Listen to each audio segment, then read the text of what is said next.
The International Jew. The world's foremost problem. 1. The Jew in character and business. The Jew is again being singled out for critical attention throughout the world.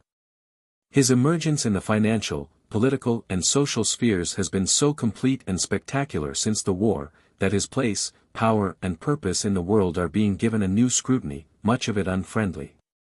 Persecution is not a new experience to the Jew, but intensive scrutiny of his nature and supernationality is. He has suffered for more than 2,000 years from what may be called the instinctive antisemitism of the other races, but this antagonism has never been intelligent nor has it been able to make itself intelligible. Nowadays, however, the Jew is being placed, as it were, under the microscope of economic observation that the reasons for his power, the reasons for his separateness, the reasons for his suffering may be defined and understood. In Russia he is charged with being the source of Bolshevism, an accusation which is serious or not according to the circle in which it is made. We in America, hearing the fervid eloquence and perceiving the prophetic ardor of young Jewish apostles of social and industrial reform, can calmly estimate how it may be. In Germany he is charged with being the cause of the empire's collapse, and a very considerable literature has sprung up, bearing with it a mass of circumstantial evidence that gives the thinker pause. In England he is charged with being the real world ruler, who rules as a supernation over the nations, rules by the power of gold, and who plays nation against nation for his own purposes, remaining himself discreetly in the background. In America it is pointed out to what extent the elder Jews of wealth and the younger Jews of ambition swarmed through the war organizations, principally those departments which dealt with the commercial and industrial business of war. And also the extent to which they have clung to the advantage which their experience as agents of the government gave them. In simple words, the question of the Jews has come to the fore, but like other questions which lend themselves to prejudice, efforts will be made to hush it up as impolitic for open discussion. If, however, experience has taught us anything, it is that questions thus suppressed will sooner or later break out in undesirable and unprofitable forms. The Jew is the world's enigma. Poor in his masses, he yet controls the world's finances. Scattered abroad without country or government, he yet presents a unity of race continuity which no other people has achieved. Living under legal disabilities in almost every land, he has become the power behind many a throne. There are ancient prophecies to the effect that the Jew will return to his own land and from that center rule the world, though not until he has undergone an assault by the United Nations of mankind. The single description which will include a larger percentage of Jews than members of any other race is this: he is in business. It may be only gathering rags and selling them, but he is in business. From the sale of old clothes to the control of international trade and finance, the Jew is supremely gifted for business.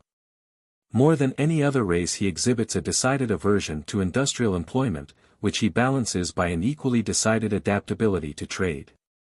The Gentile boy works his way up, taking employment in the productive or technical departments.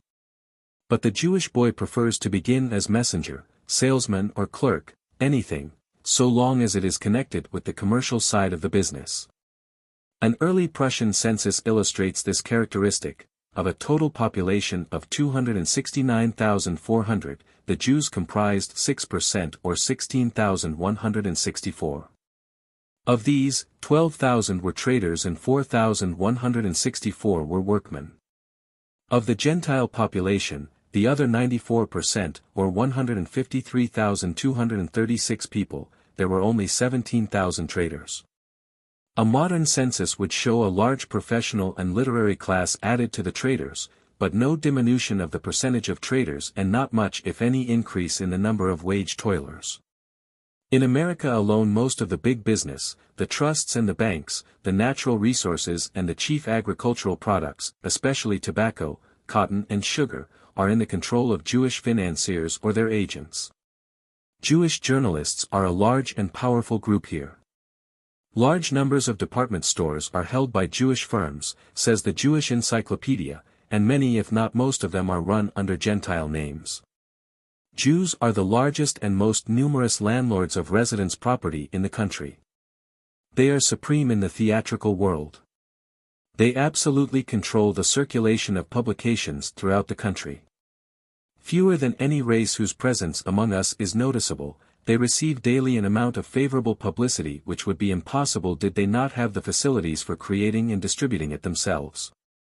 Werner Sombart, in his Jew and Modern Capitalism, says, if the conditions in America continue to develop along the same lines as in the last generation, if the immigration statistics and the proportion of births among all the nationalities remain the same, our imagination may picture the United States of 50 or 100 years hence as a land inhabited only by Slavs, Negroes and Jews, wherein the Jews will naturally occupy the position of economic leadership. Sombart is a pro-Jewish writer.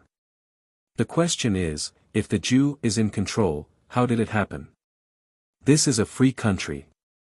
The Jew comprises only about 3% of the population. To every Jew there are 97 Gentiles. To the 3 million Jews in the United States there are 97 million Gentiles.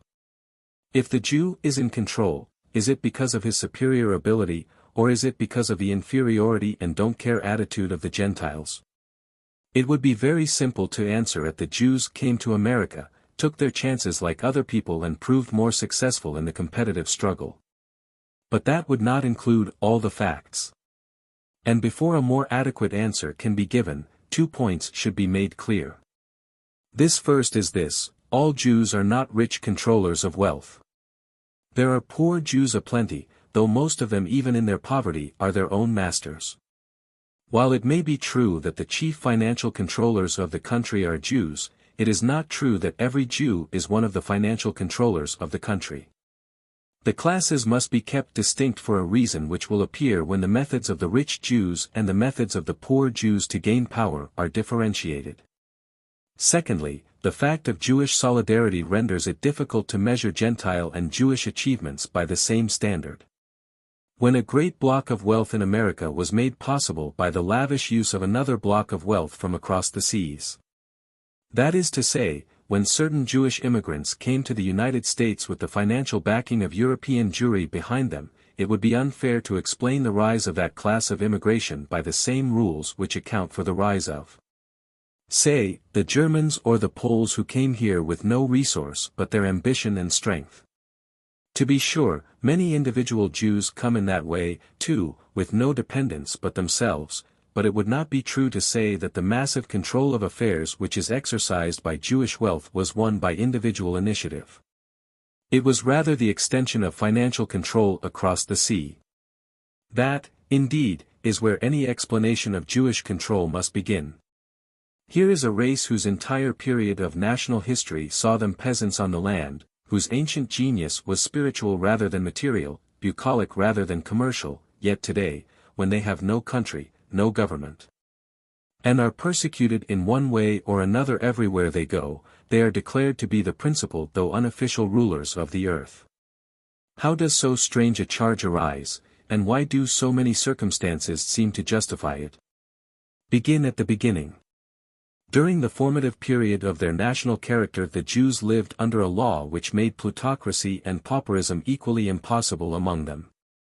Modern reformers who are constructing model social systems on paper would do well to look into the social system under which the early Jews were organized.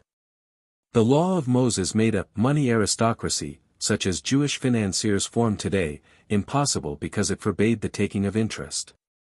It made impossible also the continuous enjoyment of profit wrung out of another's distress. Profiteering and sheer speculation were not favored under the Jewish system. There could be no land hogging.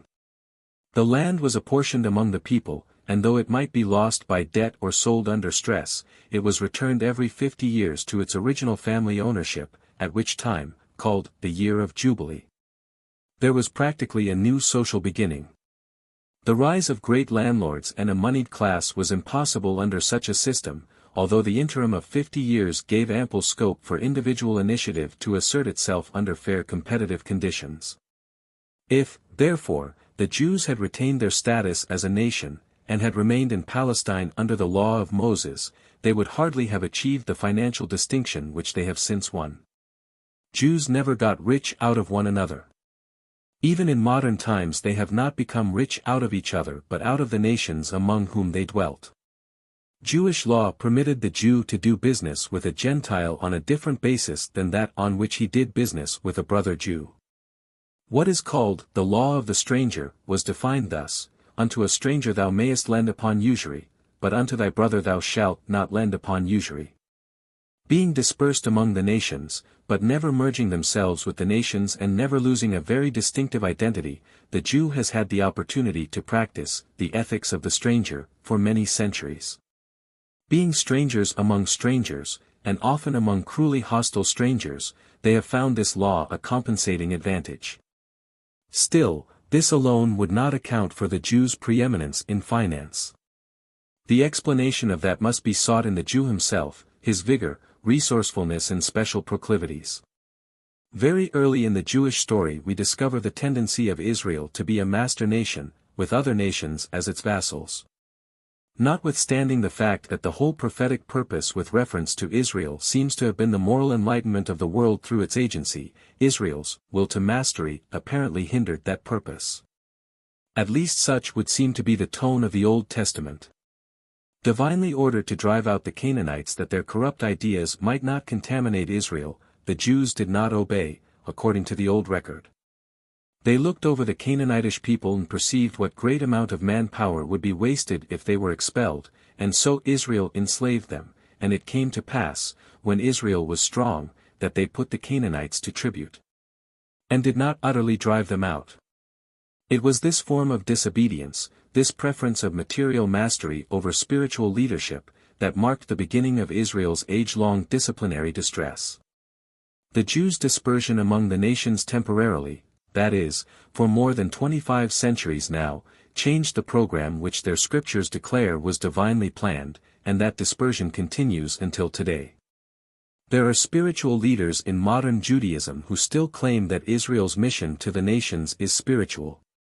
But their assertions that Israel is today fulfilling that mission are not as convincing as they might be if accompanied by more evidence. Israel throughout the modern centuries is still looking at the Gentile world and estimating what its manpower can be made to yield. But the discipline upon Israel still holds. He is an exile from his own land, condemned to be discriminated against wherever he goes, until the time when exile and homelessness shall end in a re-established Palestine, and Jerusalem again the moral center of the earth. Even as the elder prophets have declared. Had the Jew become an employee, a worker for other men, his dispersion would not probably have been so wide. But becoming a trader, his instincts drew him round the habitable earth. There were Jews in China at an early date. They appeared as traders in England at the time of the Saxons. Jewish traders were in South America 100 years before the Pilgrim Fathers landed at Plymouth Rock. Jews established the sugar industry in the island of St. Thomas in 1492. They were well established in Brazil when only a few villages dotted the eastern coast of what is now the United States. And how far they penetrated when once they came here is indicated by the fact that the first white child born in Georgia was a Jew, Isaac Minnies. The Jew's presence round the earth, his clannishness with his own people, made him a nation scattered among the nations, a corporation with agents everywhere. Another talent, however, contributed greatly to his rise in financial power, his ability to invent new devices for doing business. Until the Jew was pitted against the world, business was very crudely done. And when we trace the origins of many of the business methods which simplify and facilitate trade today, more likely than not we find a Jewish name at the end of the clue. Many of the indispensable instruments of credit and exchange were thought out by Jewish merchants, not only for use between themselves, but to check and hold the Gentiles with whom they dealt. The oldest bill of exchange extant was drawn by a Jew, one Simon Rubens. The promissory note was a Jewish invention, as was also the check, payable to bearer. An interesting bit of history attaches to the payable to bearer instrument. The Jews' enemies were always stripping them of their last ounce of wealth, yet strangely, the Jews recovered very quickly and were soon rich again.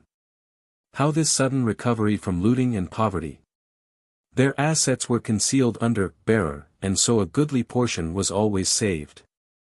In an age when it was lawful for any pirate to seize goods consigned to Jews, the Jews were able to protect themselves by consigning goods on policies that bore no names.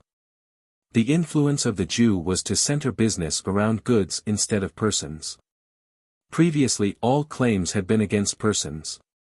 The Jew knew that the goods were more reliable than the persons with whom he dealt, and so he contrived to have claims laid against goods. Besides, this device enabled him to keep himself out of sight as much as possible. This introduced an element of hardness into business, inasmuch as it was goods which were being dealt in rather than men being dealt with, and this hardness remains. Another tendency which survives and which is of advantage in veiling the very large control which Jews have attained, is of the same origin as bearer bills. It permits a business dominated by Jewish capital to appear under a name that gives no hint of Jewish control. The Jew is the only and original international capitalist, but as a rule he prefers not to emblazon that fact upon the skies. He prefers to use Gentile banks and trust companies as his agents and instruments. The suggestive term Gentile front often appears in connection with this practice. The invention of the stock exchange is also credited to Jewish financial talent. In Berlin, Paris, London, Frankfurt and Hamburg, Jews were in control of the first stock exchanges, while Venice and Genoa were openly referred to in the talk of the day as Jew cities, where great trading and banking facilities might be found. The Bank of England was established upon the counsel and assistance of Jewish emigrants from Holland. The Bank of Amsterdam and the Bank of Hamburg both arose through Jewish influence. There is a curious fact to be noted in connection with the persecution and consequent wanderings of the Jews about Europe, and that is, wherever they wandered, the center of business seemed to go with them. When the Jews were free in Spain, there was the world's gold center. When Spain drove out the Jews, Spain lost financial leadership and has never regained it.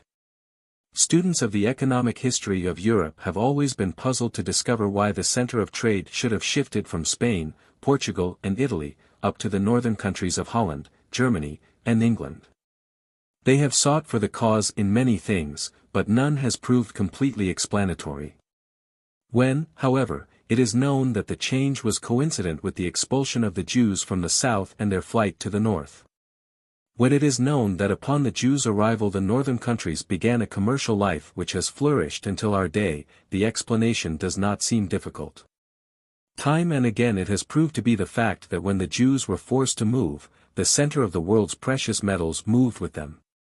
This distribution of the Jews over Europe and the world, each Jewish community linked in a fellowship of blood, faith and suffering with every other group, made it possible for the Jew to be international in the sense that no other race or group of merchants could be at that time.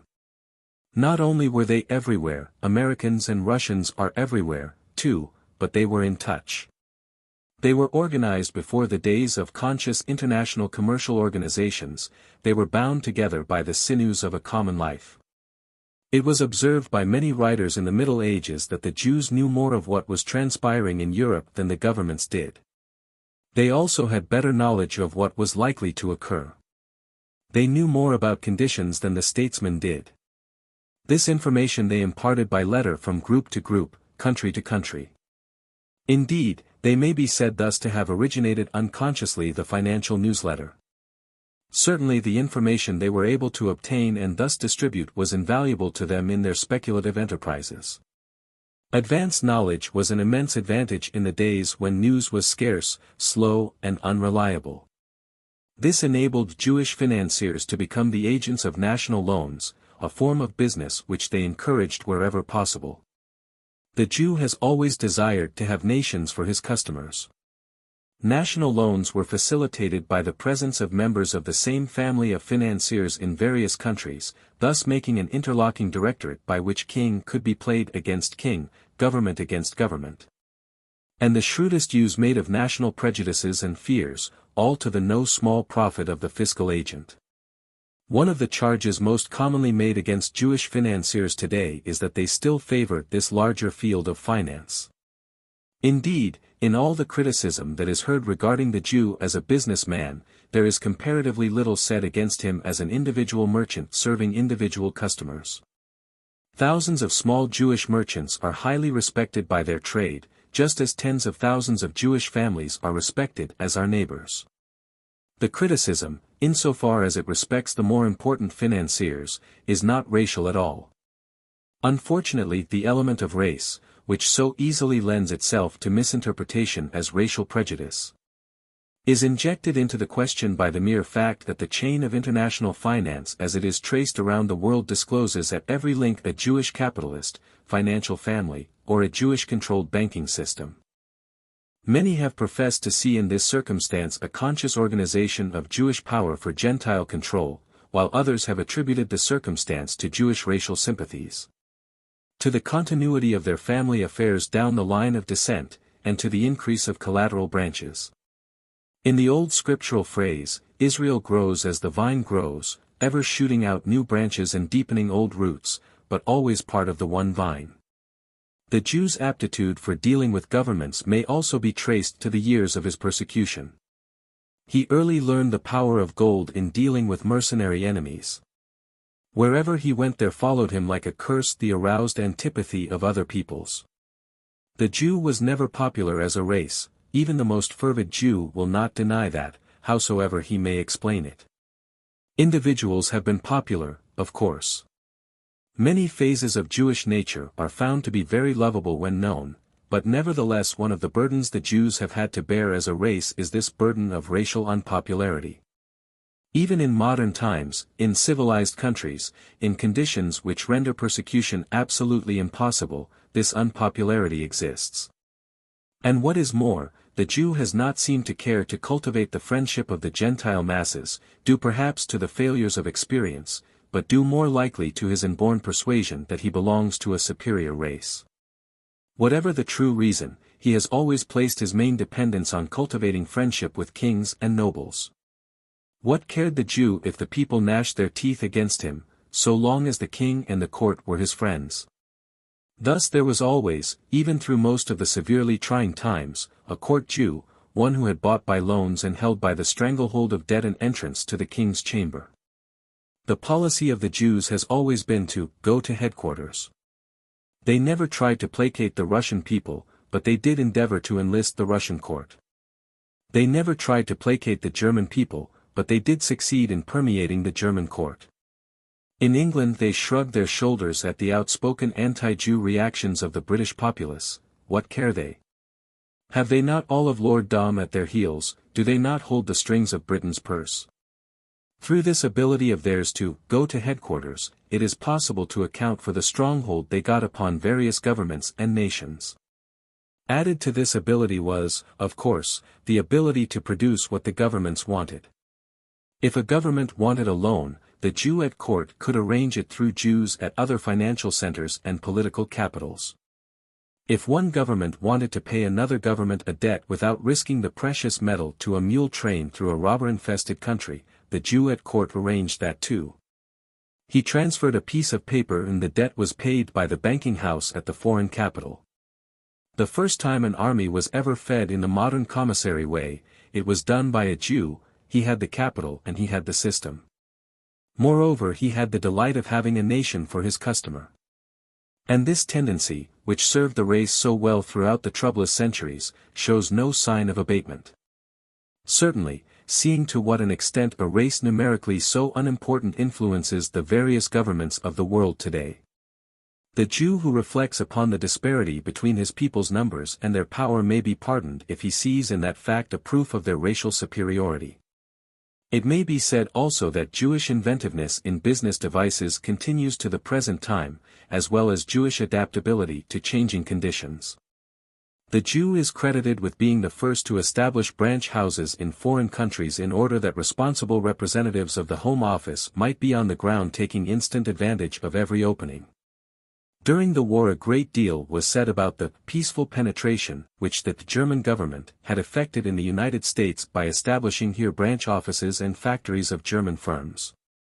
The fact that there were many German branch houses here is unquestionable. It should be known, however, that they were not the evidence of German enterprise but of Jewish enterprise. The old German business houses were too conservative to run after customers, even in the hustling United States, but the Jewish firms were not, and they came straight to America and hustled. In due time the competition forced the more conservative German firms to follow suit.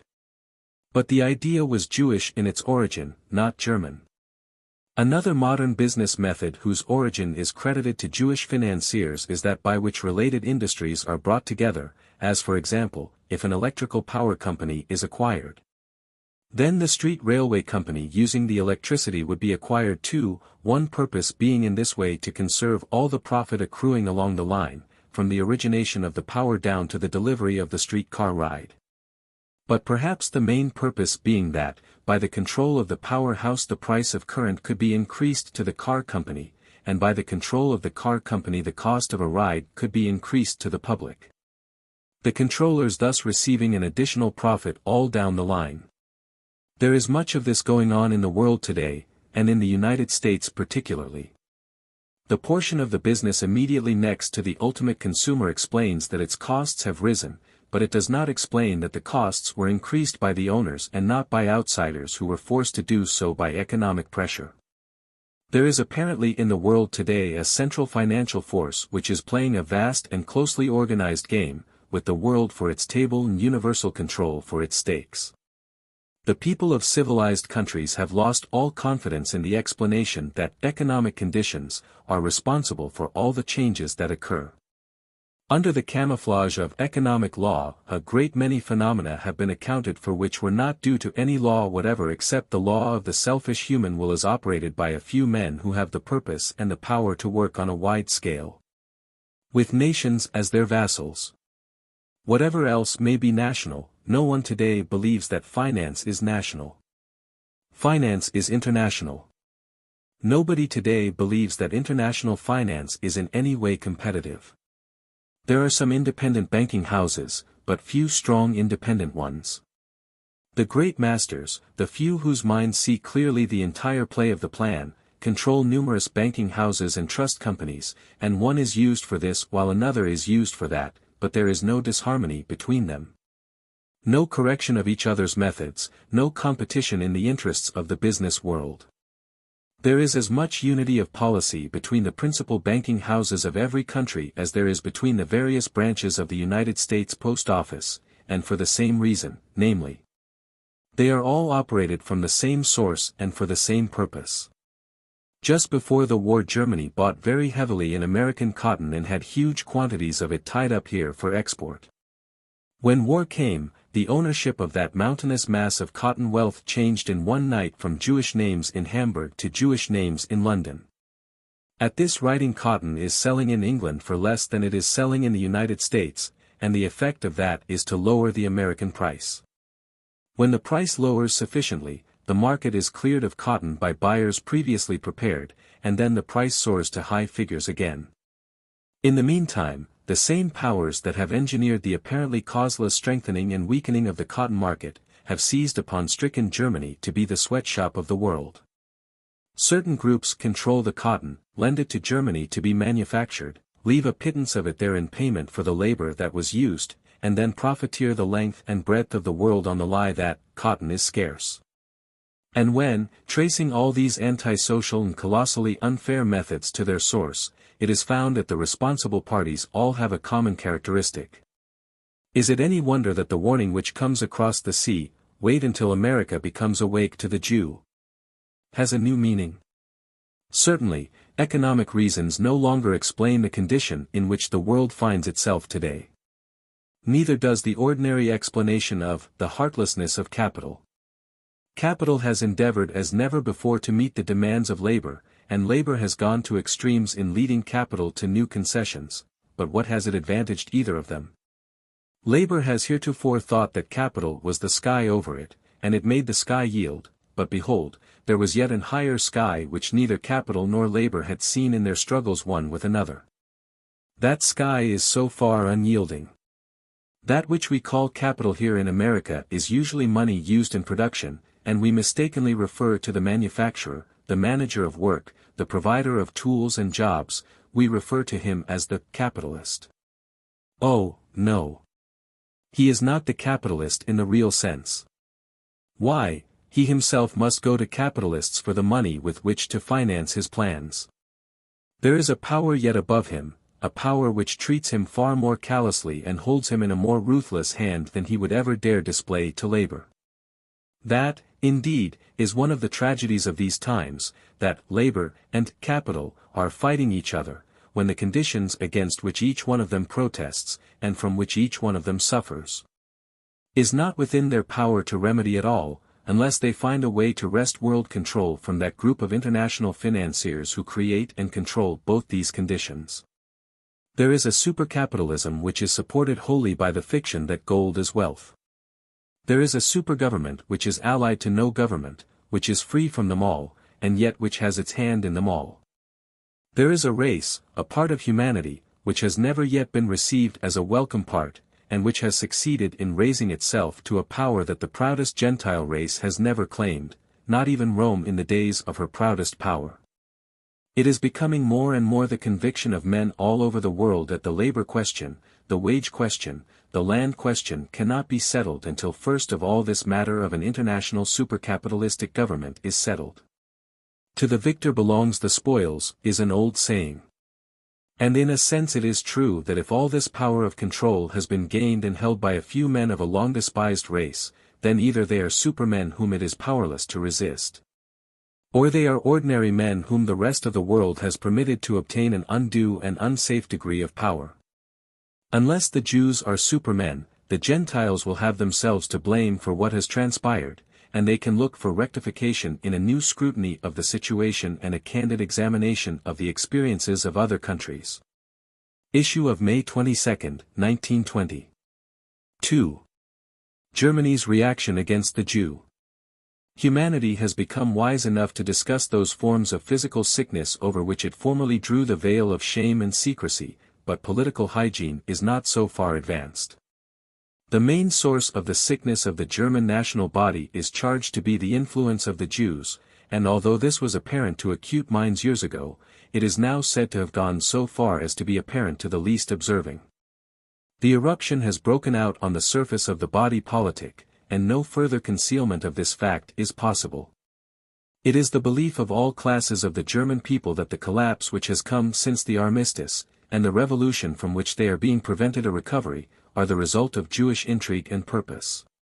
They declare it with assurance, they offer a mass of facts to confirm it, they believe that history will provide the fullest proof.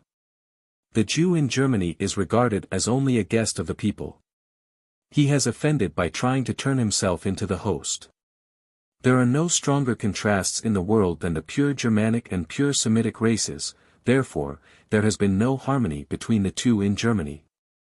The German has regarded the Jew strictly as a guest, while the Jew, indignant at not being given the privileges of the nation family, has cherished animosity against his host.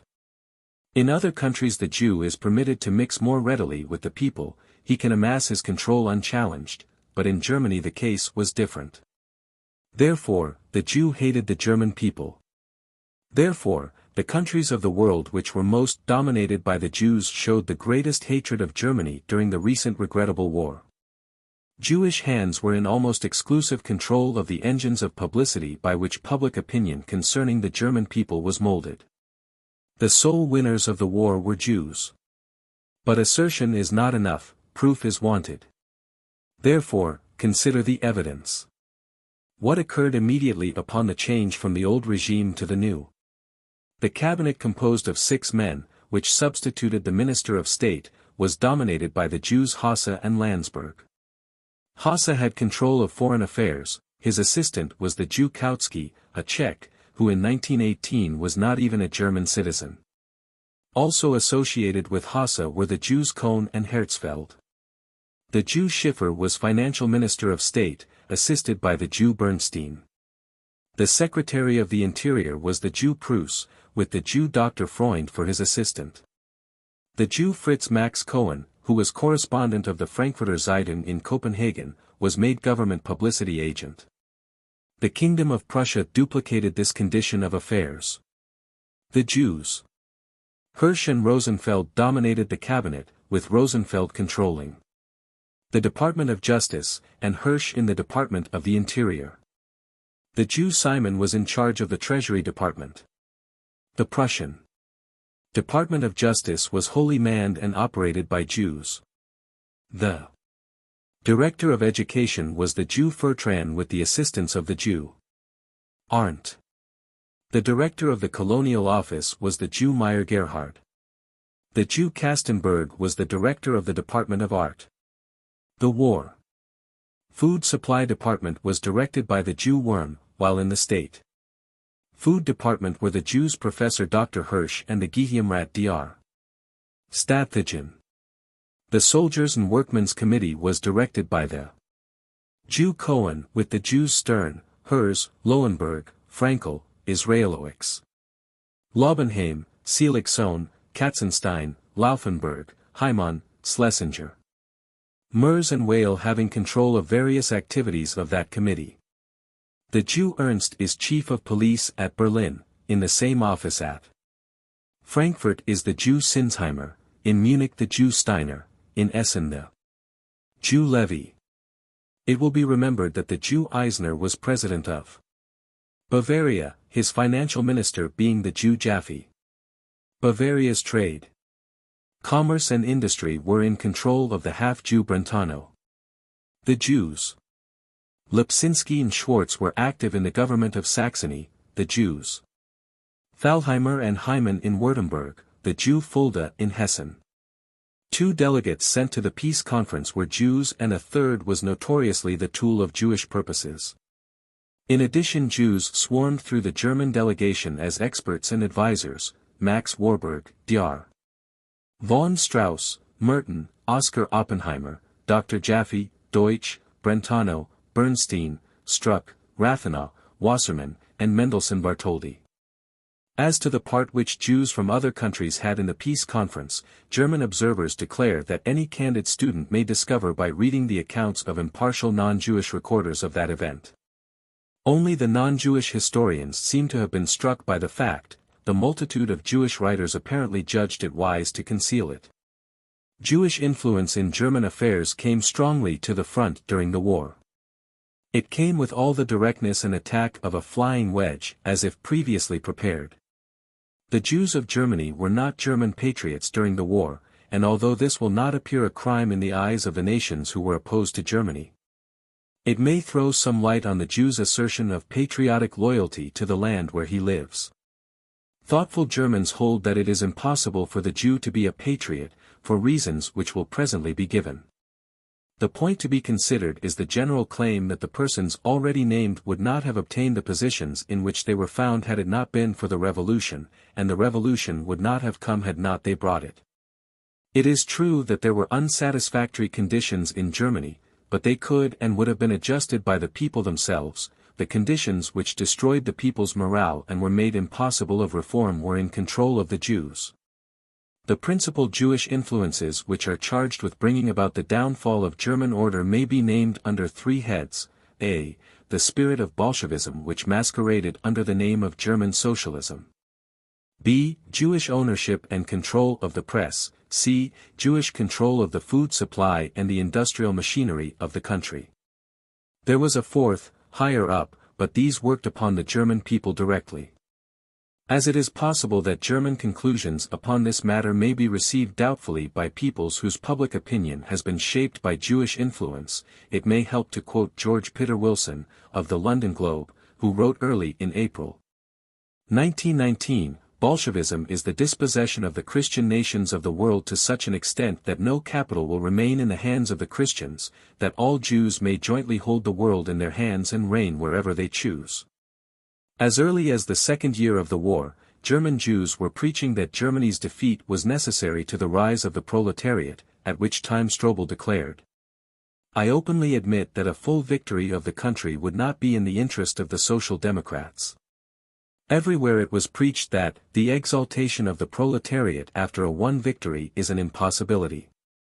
These instances, out of many, are cited not to reopen the military question but to show how the so-called German Jew forgot loyalty to the country in which he lived and joined the outside Jews in accomplishing the collapse of Germany. And not merely, as we shall see, to rid Germany of militarism, which every thoughtful German desired, but to throw the country into such confusion as to permit them to seize control. The press of Germany echoed this plan of the Jewish spokesman, at first faintly, then boldly. The Berliner Tageblatt and the Münchner Neuester Nachrichten were during the whole war official and semi-official organs of the government. They were owned and controlled by Jews, as was also the Frankfurter Zeitung and a host of smaller papers that were their spiritual dependents. These papers, it is charged, were really German editions of the Jew-controlled press of the Allied countries, and their purpose was the same. One of the great pieces of research that ought to be undertaken for the purpose of showing the world how its thought is manufactured for it every day, and for what ulterior purposes, is this union of the Jewish press, which passes for the public press, throughout the world.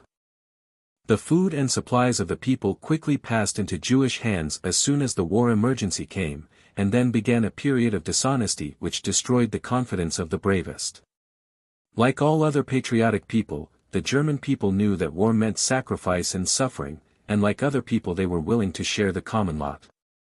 But they found themselves preyed upon by a class of Jews who had prepared everything to make profit out of the common distress. Immediately Jews appeared in banks, war companies, distribution societies, and the ministries of supplies, wherever the life of the people could be speculated in or taxed. Articles that were plentiful disappeared, only to reappear again at high prices. The war companies were exclusively Jewish, and although the government attempted to regulate the outgo of food in the interests of all the people, it became notorious that those with money could get all of anything they wanted, regardless of the food cards. The Jews simply trebled the price of the goods they let go without the cards, and so kept a stream of the nation's gold flowing into their private treasuries. None of the government's estimates of the food stocks could be depended on, because of the hidden hoards on which these speculators drew. This began to disturb the morale of the people, and complaints were made and prosecutions started. But as soon as the cases came up it was discovered that the prosecutor appointed to charge and the commissioner appointed to judge were also Jews, and so the cases usually wore themselves out without results. When, however, a German merchant was caught, great noise was made about it, and the penalty placed upon him was equal to what all the others should have had. Go the length and breadth of Germany today, say the reports, study the temper of the people, and you will discover that the abuse of power by the Jews has burned across Germany's memory like a hot iron. While these influences were undermining the mass of the people, higher influences of Jewish origin were operating upon the government. The advisors of the Bethmann-Hollweg government were the great ship magnate Baulen, a Jew. Theodor Wolff, of the Berliner Tageblatt and member of the Pan-Jewish Press, von Gwinner, director of the German bank who is connected by marriage with the great Jew bankers, the Speyers. And Rathenau, the leader of Jewish industrial financial activities. These men were at the source of things and were bending the government as the other influences were bending the people. The rich German Jew could buy the recognition he desired by acquiring financial power over those interests which most directly affected the ruling class of Germany, but how was the poor Jew to gain the recognition he desired? For all Jews are actuated by the same desire, it is in them, they feel the spur to mastery. Having explored the conquest of the higher circles by Jewish money power, there is yet to explore the conquest of the body of the nation by Jews who had no money except what they could seize in the disorder which they caused. The analysis that is given, follows. The Jew is not an anarchist. He is not a destructionist. All this is true, notwithstanding he is the world's Bolshevist and preeminently Germany's revolutionist. His anarchy is not in grain, it is a device which he uses for a purpose. The rich Jew is not an anarchist, because he can achieve what he desires by more subtle methods. The poor Jew has no other recourse. But rich and poor go jointly for a long stretch, the bond of sympathy between them never breaks, for, if the anarchy is successful, then the poor Jew shall take his place with the rich Jew. And if the anarchy is not successful, it has nevertheless served to break up new fields in which the rich Jew may operate. In Germany it was possible for the poor Jew to thrust himself up through the wall of Germanism above him only by breaking it up. In Russia the same was true. The social system had encrusted around the Jew, keeping him in a position where, as the nations knew by experience, he would be less harmful. As nature insists the harmful foreign element in the flesh, building a wall around it, so nations have found it expedient to do with the Jew. In modern times, however, the Jew has found a means of knocking down the walls and throwing the whole national house into confusion, and in the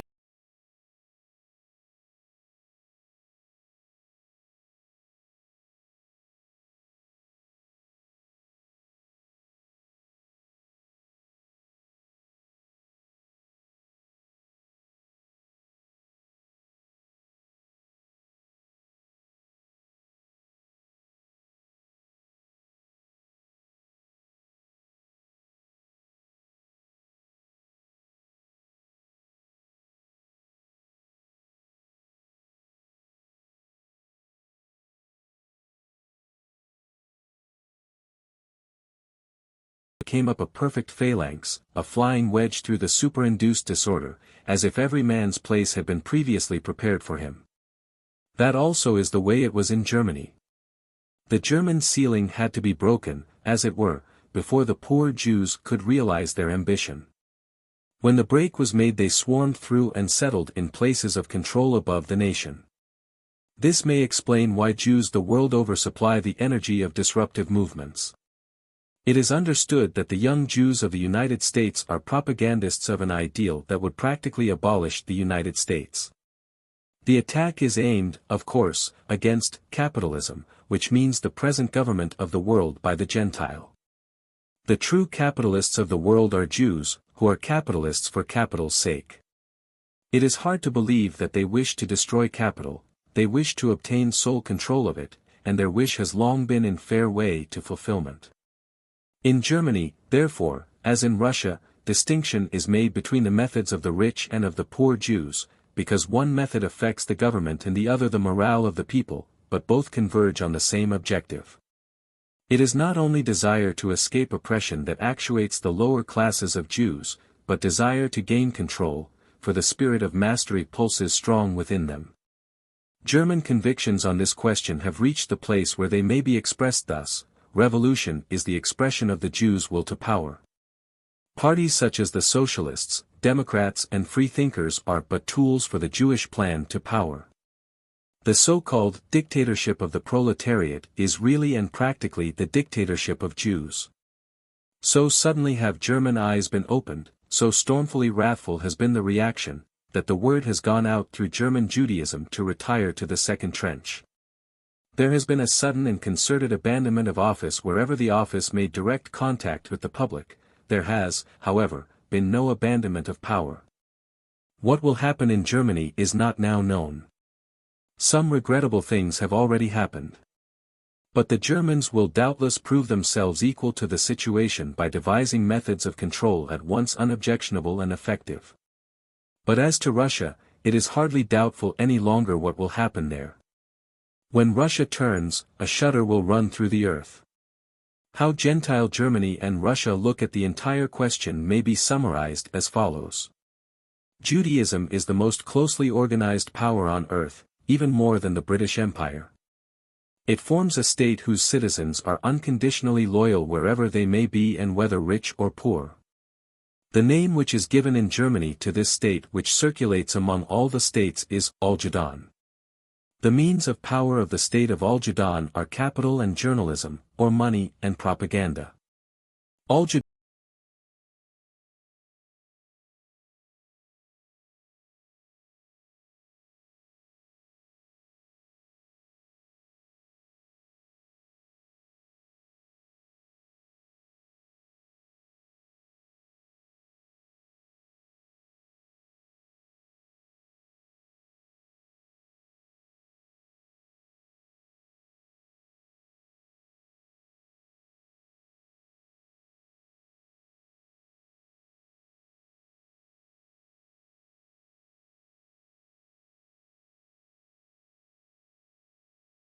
London was its first, and New York its second capital. It remains to be seen whether New York will now supplant London. The drift is toward America. As Al-Judon is not in a position to have a standing army and navy, other states supply these for it. Its fleet is the British fleet, which guards from hindrance the progress of all Jewish world economy, or that part of it which depends on the sea. In return, Al-Jadon assures Britain an undisturbed political and territorial world rule. Al-Jadon has added Palestine to British control. Wherever there was an Al-Jadon land force, whatever national uniform it might wear, it worked with the British Navy. Al-Jadon is willing to entrust the government of various strips of the world to the nationalistic governments, it only asks to control the governments. Judaism is passionately in favor of perpetuating nationalistic divisions for the Gentile world. For themselves, Jews never become assimilated with any nation. They are a separate people, always were and always will be. Al-Jadon's only quarrel with any nation occurs when that nation makes it impossible for Al-Jadon to control that nation's industrial and financial profits. It can make war, it can make peace. It can command anarchy in stubborn cases, it can restore order. It holds the sinews of world power in its hand and it apportions them among the nations in such ways as will best support Al-Jadon's plan. Controlling the world's sources of news, Al-Jadon can always prepare the minds of the people for its next move. The greatest exposure yet to be made is the way that news is manufactured and the way in which the mind of whole nations is molded for a purpose. When the powerful Jew is at last traced and his hand revealed, then comes the ready cry of persecution and it echoes through the world press. The real causes of the persecution, which is the oppression of the people by the financial practices of the Jews, are never given publicity. Al-Jadon has its vice-governments in London and New York. Having wreaked its revenge on Germany, it will now go forth to conquer other nations. Britain it already has. Russia it is struggling for, but the chances are against it. The United States, with its good-natured tolerance of all races, offers a promising field. The scene of operations changes, but the Jew is the same throughout the centuries. Issue of May 29, 1920. At first sight it would seem as if the economic system of North America was the very one that developed independently of the Jews. Nevertheless, I uphold my assertion that the United States, perhaps more than any other land, are filled to the brim with the Jewish spirit. This is recognized in many quarters, above all in those best capable of forming a judgment on the subject. In the face of this fact, is there not some justification for the opinion that the United States owe their very existence to the Jews? And if this be so, how much more can it be asserted that Jewish influence made the United States just what they are, that is, American? For what we call Americanism is nothing else, if we may say so, than the Jewish spirit distilled. Werner Sombart, The Jews and Modern Capital, pages 38, 43. 3. Jewish History in the United States. The story of the Jews in America begins with Christopher Columbus. On August 2, 1492, more than 300,000 Jews were expelled from Spain, with which event Spain's prestige began its long decline, and on August 3, the next day, Columbus set sail for the West, taking a group of Jews with him. They were not, however, refugees, for the prophetic navigator's plans had aroused the sympathy of influential Jews for a long period previously. Columbus himself tells us that he consorted much with Jews. The first letter he wrote detailing his discoveries was to a Jew. Indeed, the eventful voyage itself, which added to men's knowledge and wealth, the other half of the earth, was made possible by Jews. The pleasant story that it was Queen Isabella's jewels which financed the voyage has disappeared under cool research. There were 3 Marranos or secret Jews, who wielded great influence at the Spanish court, Luis de Santangel, who was an important merchant of Valencia and who was farmer of the royal taxes. His relative, Gabriel Sanchez, who was the royal treasurer, and their friend, the royal chamberlain, Juan Cabrero. These worked unceasingly on Queen Isabella's imagination, picturing to her the depletion of the royal treasury and the likelihood of Columbus discovering the fabulous gold of the Indies. Until the queen was ready to offer her jewels in pawn for the funds. But Santangel craved permission to advance the money himself, which he did, 17,000 ducats in all, about $20,000, perhaps equal to $160,000 today. It is probable that the loan exceeded the expedition's cost. Associated with Columbus in the voyage were at least 5 Jews: Luis de Torres, interpreter; Marco, the surgeon; Bernal, the physician; Alonso de la Calle, and Gabriel Sanchez. The astronomical instruments and maps which the navigators used were of Jewish origin. Luis de Torres was the first man ashore, the first to discover the use of tobacco. He settled in Cuba and may be said to be the father of Jewish control of the tobacco business as it exists today. Columbus' old patrons, Luis de Santangel and Gabriel Sanchez, received many privileges for the part they played in the work, but Columbus himself became the victim of a conspiracy fostered by Bernal, the ship's doctor, and suffered injustice and imprisonment as his reward. From that beginning, Jews looked more and more to America as a fruitful field, and immigration set in strongly toward South America, principally Brazil. But because of military participation in a disagreement between the Brazilians and the Dutch, the Jews of Brazil found it necessary to emigrate, which they did in the direction of the Dutch colony of what is now New York. Peter Stuyvesant, the Dutch governor, did not entirely approve of their settling among his people and ordered them to leave, but the Jews had evidently taken the precaution to assure their being received even if not welcomed. Because upon revoking the order of Stuyvesant, the directors gave as one of the reasons for the Jews being received, the large amount of capital which they have invested in the shares of the company. Nevertheless, they were forbidden to enter public service and to open retail shops, which had the effect of driving them into foreign trade in which they were soon exercising all but a monopoly because of their European connections. This is only one of the 1,000 illustrations which can be given of the resourcefulness of the Jew. Forbid him in one direction, he will excel in another. When he was forbidden to deal in new clothes, he sold old clothes. That was the beginning of the organized traffic in second-hand clothing. When he was forbidden to deal in merchandise, he dealt in waste. The Jew is the originator of the waste.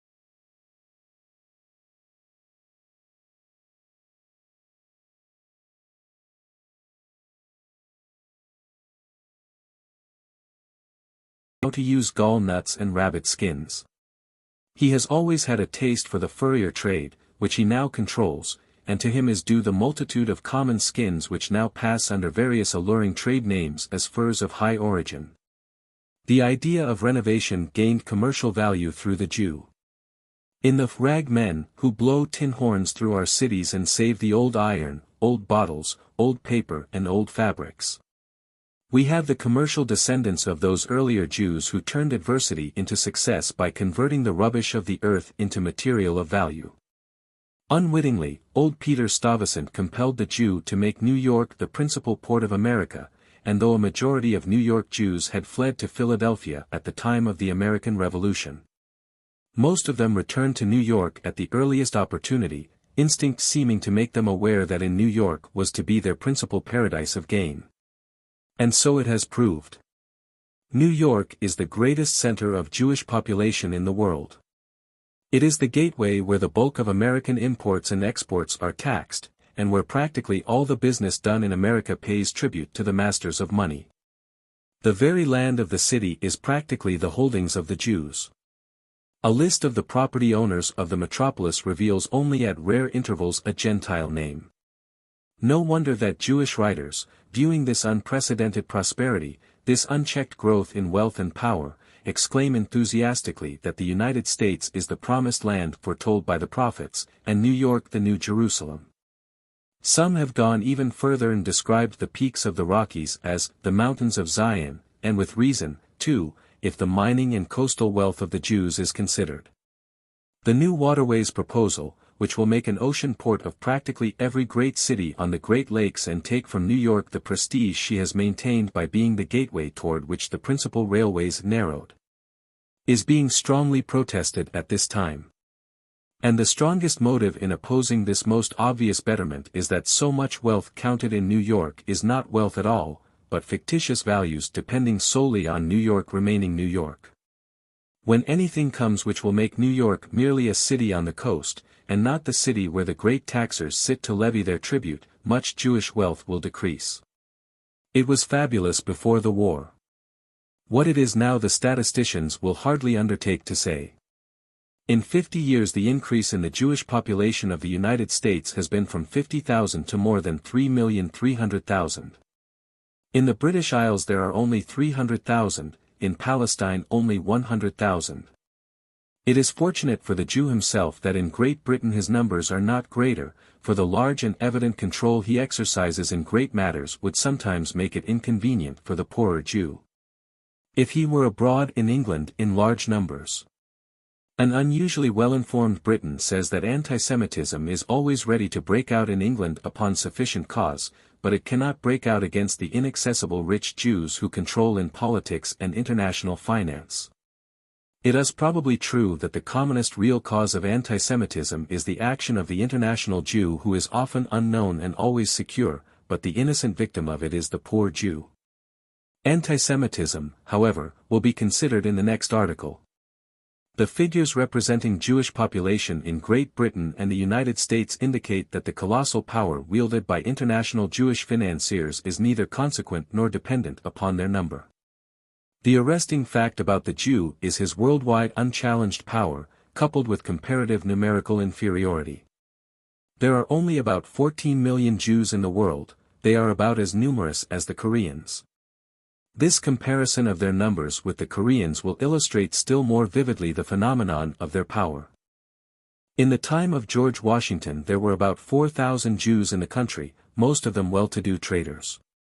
For the most part they favored the American side. Haym Salomon helped the colonies out with the loan of his entire fortune at a critical moment. But they never assimilated, they did not take up the usual employments nor farming, they never seemed to care for the worry of manufacturing things, but only for the selling of them after they were made. It is only of recent years the Jew has shown any capacity for manufacturing, and most of what he now engages in has grown up as an adjunct to his merchandising plans. By manufacturing, he saves a profit. The result has not been a decrease in cost to the public, but an increase. It is characteristic of Jewish business methods that economies are for the sake of the business, not for the sake of the public. The commodities in which there have been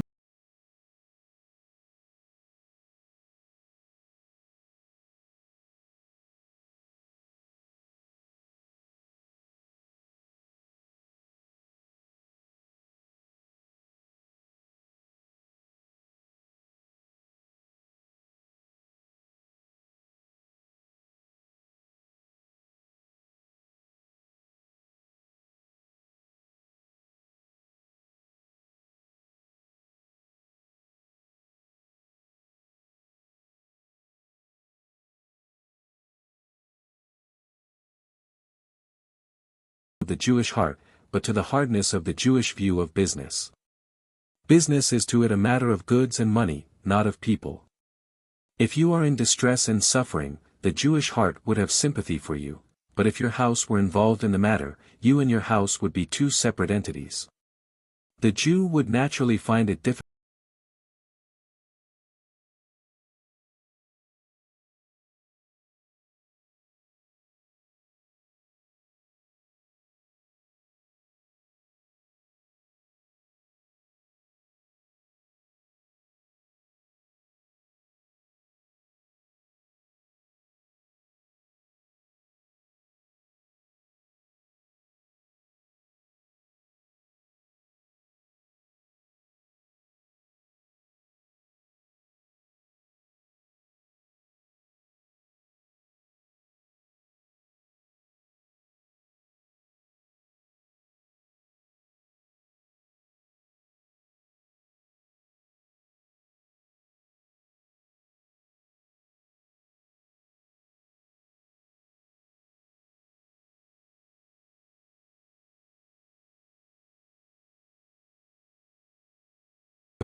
that sweated, lived in the hope of having a roomful of people sewing for him or her some day. Their endlessly vital interest in business and their unflagging ambition to get further up the ladder and become masters in their own sweatshop, enabled them to work without the slightest sense of oppression or injustice which, after all, is the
It was as easy as child's play to connect this energy with dishonesty.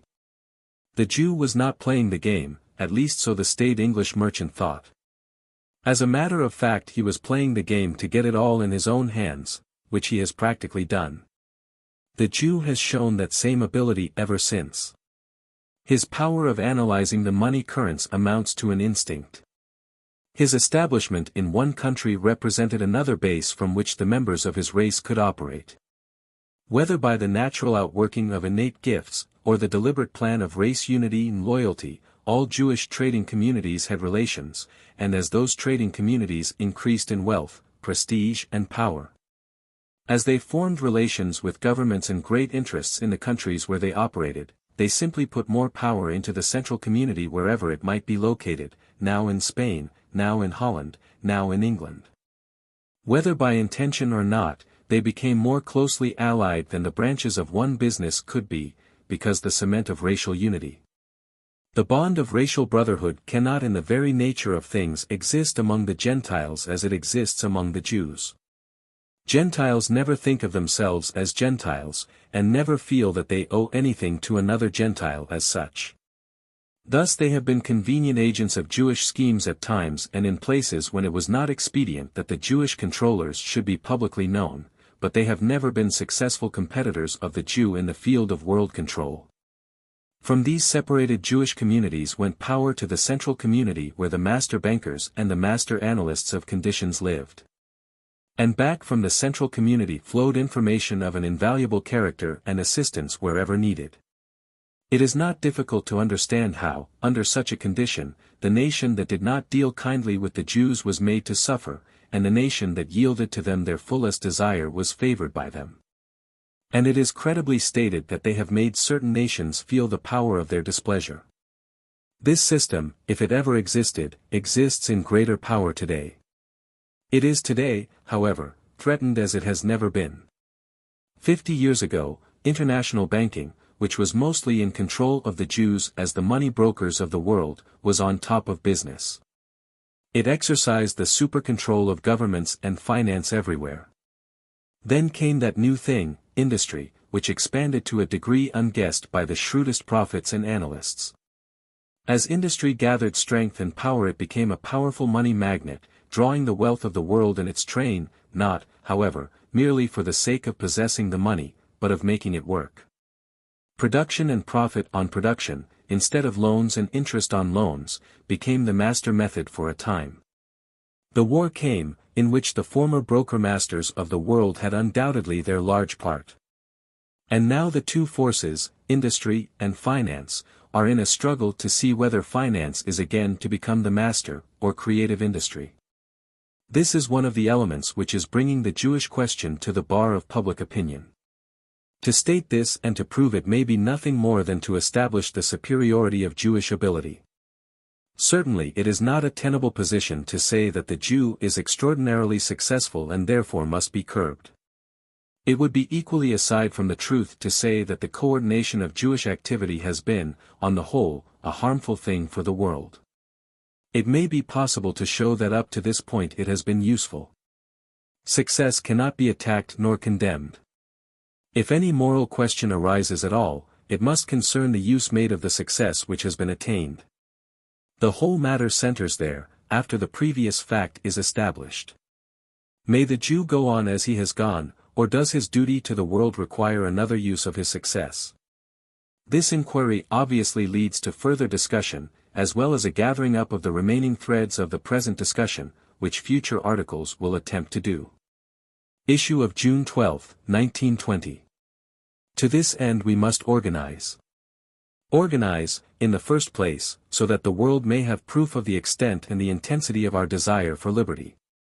Organize, in the second place, so that our resources may become known and be made available. Organize, organize, organize, until every Jew must stand up and be counted with us, or prove himself, wittingly or unwittingly, of the few who are against their own people. Louis D. Brandeis, Justice of the United States Supreme Court. Zionism, pages 113, 114. V. Antisemitism, will it appear in the U.S. Anyone who essays to discuss the Jewish question in the United States or anywhere else must be fully prepared to be regarded as an anti-Semite, in highbrow language, or in lowbrow language, a Jew-baiter. Nor need encouragement be looked for from people or from press. The people who are awake to the subject at all prefer to wait and see how it all turns out. While there is probably not a newspaper in America, and certainly none of the advertising mediums which are called magazines, which would have the temerity even to breathe seriously the fact that such a question exists. The press in general is open at this time to fulsome editorials in favor of everything Jewish, specimens of the same being obtainable almost anywhere, while the Jewish press, which is fairly numerous in the United States, takes care of the vituperative end. Of course, the only acceptable explanation of any public discussion at present of the Jewish question is that someone, writer, or publisher, or a related interest, is a Jew-hater. That idea seems to be fixed. It is fixed in the Jew by inheritance. It is sought to be fixed in the Gentile by propaganda, that any writing which does not simply cloy and drip in syrupy sweetness toward things Jewish is born of prejudice and hatred. It is, therefore, full of lies, insult, insinuation, and constitutes an instigation to massacre. These terms are culled at random from Jewish editorial utterances at hand. It would seem to be necessary for our Jewish citizens to enlarge their classification of Gentiles to include the class which recognizes the existence of a Jewish question and still is not anti-Semitic. There are 4 distinct parties traceable among the Jews themselves. First, those whose passionate purpose is to keep Jewish faith and life alive at the cost of any sacrifice of popularity or success.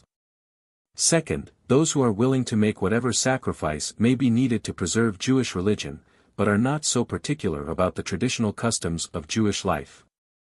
Third, those who have no very strong convictions either way, but are opportunists, and will always swerve in the direction of success. And, fourth, those who believe and preach that the only solution of the differences between the Jew and other men is the complete absorption of the Jewish race by the other races. The fourth is the weakest, most unpopular, and least to be considered of all the parties. With the Gentiles there are only 2 classes, as far as this special question is concerned: those who dislike Jews, they cannot tell why, and those who are disposed to fairness, in spite of the accident of congeniality or uncongeniality, and who recognize the Jewish question as, at least, a problem. Both these attitudes, whenever they become apparent, are subject to the charge of antisemitism.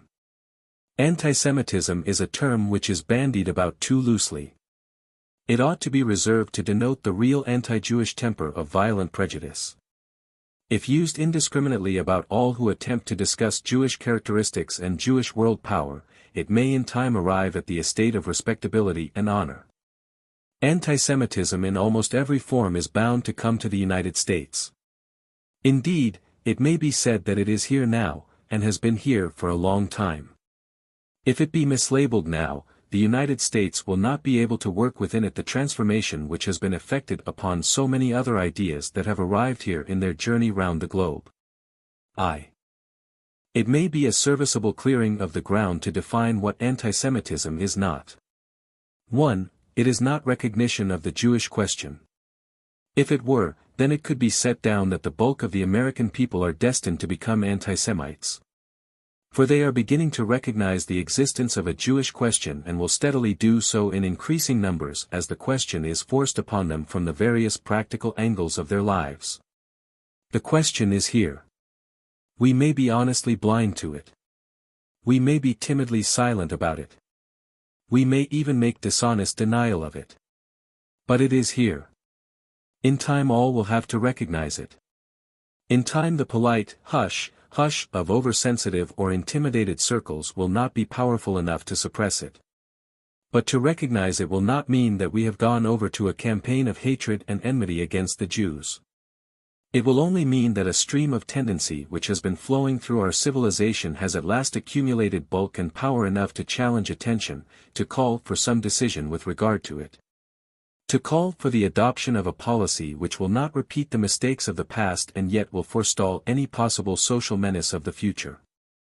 2. Again, the public discussion of the Jewish question is not antisemitism. Publicity is sanitary.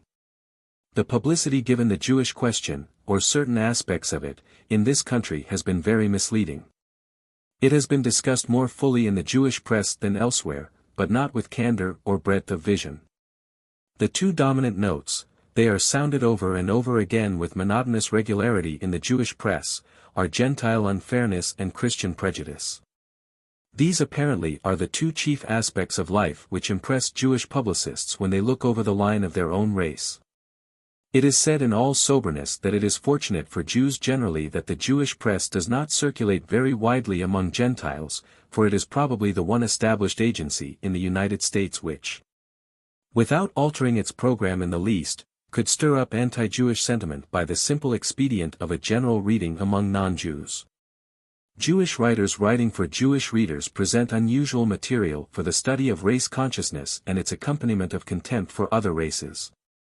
It is true that in the publications referred to, America is constantly praised, but not America as the land of the American people, America, rather, as the land of the Jews' opportunity. On the side of the daily press, there has been no serious discussion at all. This is neither surprising nor reprehensible. The daily press deals with matters that have reached the overheated stage. When it mentions the Jews at all, it has stock phrases for the purpose. The effort includes a list of the famous Jews of history, and usually closes with complimentary references to certain local Jews of commendable qualities, whose advertisements are not infrequently found in another part of the paper. Summing up, it may be said that the publicity given the question in this country consists in misrepresentative criticism of the Gentiles by the Jewish press and misrepresentative praise of the Jews by the non-Jewish press. An independent effort to give a constructive publicity cannot, therefore, be laid to anti-Semitism, even when some of the statements which are made in the course of it arouse the resentment of Jewish readers. 3. Nor is it anti-Semitism to say that the suspicion is abroad in every capital of civilization and the certainty is held by a number of important men that there is active in the world a plan to control the world, not by territorial acquisition, not by military aggression, nor by governmental subjection, not even by economic control in the scientific sense, but by control of the machinery of commerce and exchange. It is not anti-Semitism to say that, nor to present the evidence which supports that, nor to bring the proof of that. Those who could best disprove it if it were not true are the international Jews themselves, but they have not disproved it. Those who could best prove it would be those Jews whose ideals include the good of the whole of humanity on an equality and not the good of one race only, but they have not proved it. Some day a prophetic Jew may arise who will see that the promises bestowed upon the ancient people are not to be fulfilled by Rothschild methods, and that the promise that all the nations were to be blessed through Israel is not to be fulfilled by making the nations the economic vassals of Israel. And when that time comes we may hope for a redirection of Jewish energy into channels that will drain the present sources of the Jewish question. In the meantime, it is not anti-Semitism, it may even be found to be a world service to the Jew, to throw light on what purpose motivates certain higher circles. If the above propositions are true, then the term anti-Semitic, so freely bestowed on this series of articles, betrays a worse spirit in the critics than in the author. But enough of that. There is much yet to do, and what is done must stand on what merit remains after friend and foe alike are through with praise and blame. 2. Anti-Semitism has unquestionably swayed large sections of humanity at various times, warping the vision, twisting the characters and staining the hands of its victims. But the most amazing statement that can be made of it is that it has never accomplished anything in behalf of those who used it, and it has never taught anything to the Jews against whom it was used. The grades of anti-Semitism are fairly numerous, and a few of them may be cited here. 1. There is first that degree of anti-Semitism, if it may be so described, which consists in plain dislike of the Jew as a person, no matter whom he may be. This is often found in people of all grades. It is found mostly, however, in those whose contact with Jews has been very limited. It begins sometimes in childhood with an instinctive dislike for the word Jew. It is encouraged by the misuse of the word Jew as an epithet, or as an adjective generally descriptive of unpopular practices. The feeling is not different from that which exists toward Gentiles, concerning whom the same notions are held. But it differs in that it is extended to the race of unknown individual Jews instead of being restricted to known individuals who may justify such a feeling. Congeniality is not within our choice, but control of the sentiment of uncongeniality is. Every fair-minded person is compelled at times to reflect that it is not impossible that the person for whom he feels a dislike may be as good and possibly a better person than he. Our dislike merely registers the result of attraction and repulsion as they operate between another person and oneself. It does not indicate that the disliked person is unworthy. Of course, wherever intelligence is joined with this instinctive withdrawal from social contact with members of the Jewish race, prejudice is forestalled, except, of course, in those persons who hold that there are no individuals among the Jews worthy of respect. This is an extreme attitude and is composed of other elements beside natural dislike. It is possible for people to dislike Jews and not be anti-Semitic. Indeed, it is not at all uncommon, it grows more and more common, that intelligent and refined Jews themselves do not relish the society of their own people except in cases of exceptional refinement. This reality calls for some comment on the manners and characteristics of the ordinary member of the Jewish race, the accidents of behavior which stand out most obnoxiously and of which Jews themselves are often the most unsparing critics. But these comments must fall into place later. 2. A second stage of the spirit of antisemitism may be designated as hatred and enmity. It should be noted that the antipathy referred to immediately above was not hatred. Dislike is not hatred, nor is it necessarily enmity. One may dislike sugar in his tea without troubling to hate sugar. But undoubtedly there are people who, because they have let their dislikes deepen into prejudice, and perhaps also because of unpleasant experiences with members of the Jewish race, probably 1 million Americans have been brought to the verge of becoming Jew haters this winter because of contact with Jewish merchants and landlords, may be classified as, at least, incipient antisemites. This is most of all unfortunate for the persons who harbor these emotions. It is unfortunate in that it unfits the mind to consider intelligently the facts which constitute the Jewish question, and also unfits it to deal with them in a fair and constructive way. For one's own sake, whatever the provocation otherwise, it is better not to let passion deflect the needle of one's mind. Hatred at the wheel means hazard on the course. Enmity lives in the vicinity of the Jews more than of any other race, and the reason for this is one of the puzzles of the ages. The Jewish nature itself, as shown in ancient and modern history, is not without its own share of enmity. And it either evokes or provokes enmity where it comes in contact with those Aryan races which follow their natural impulses unchecked by cultural and ethical influences.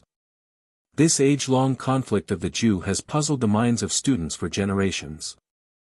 Some explain it biblically as the curse of Jehovah upon his chosen people for their disobedience to the discipline by which he would have made them the prophet nation of the world.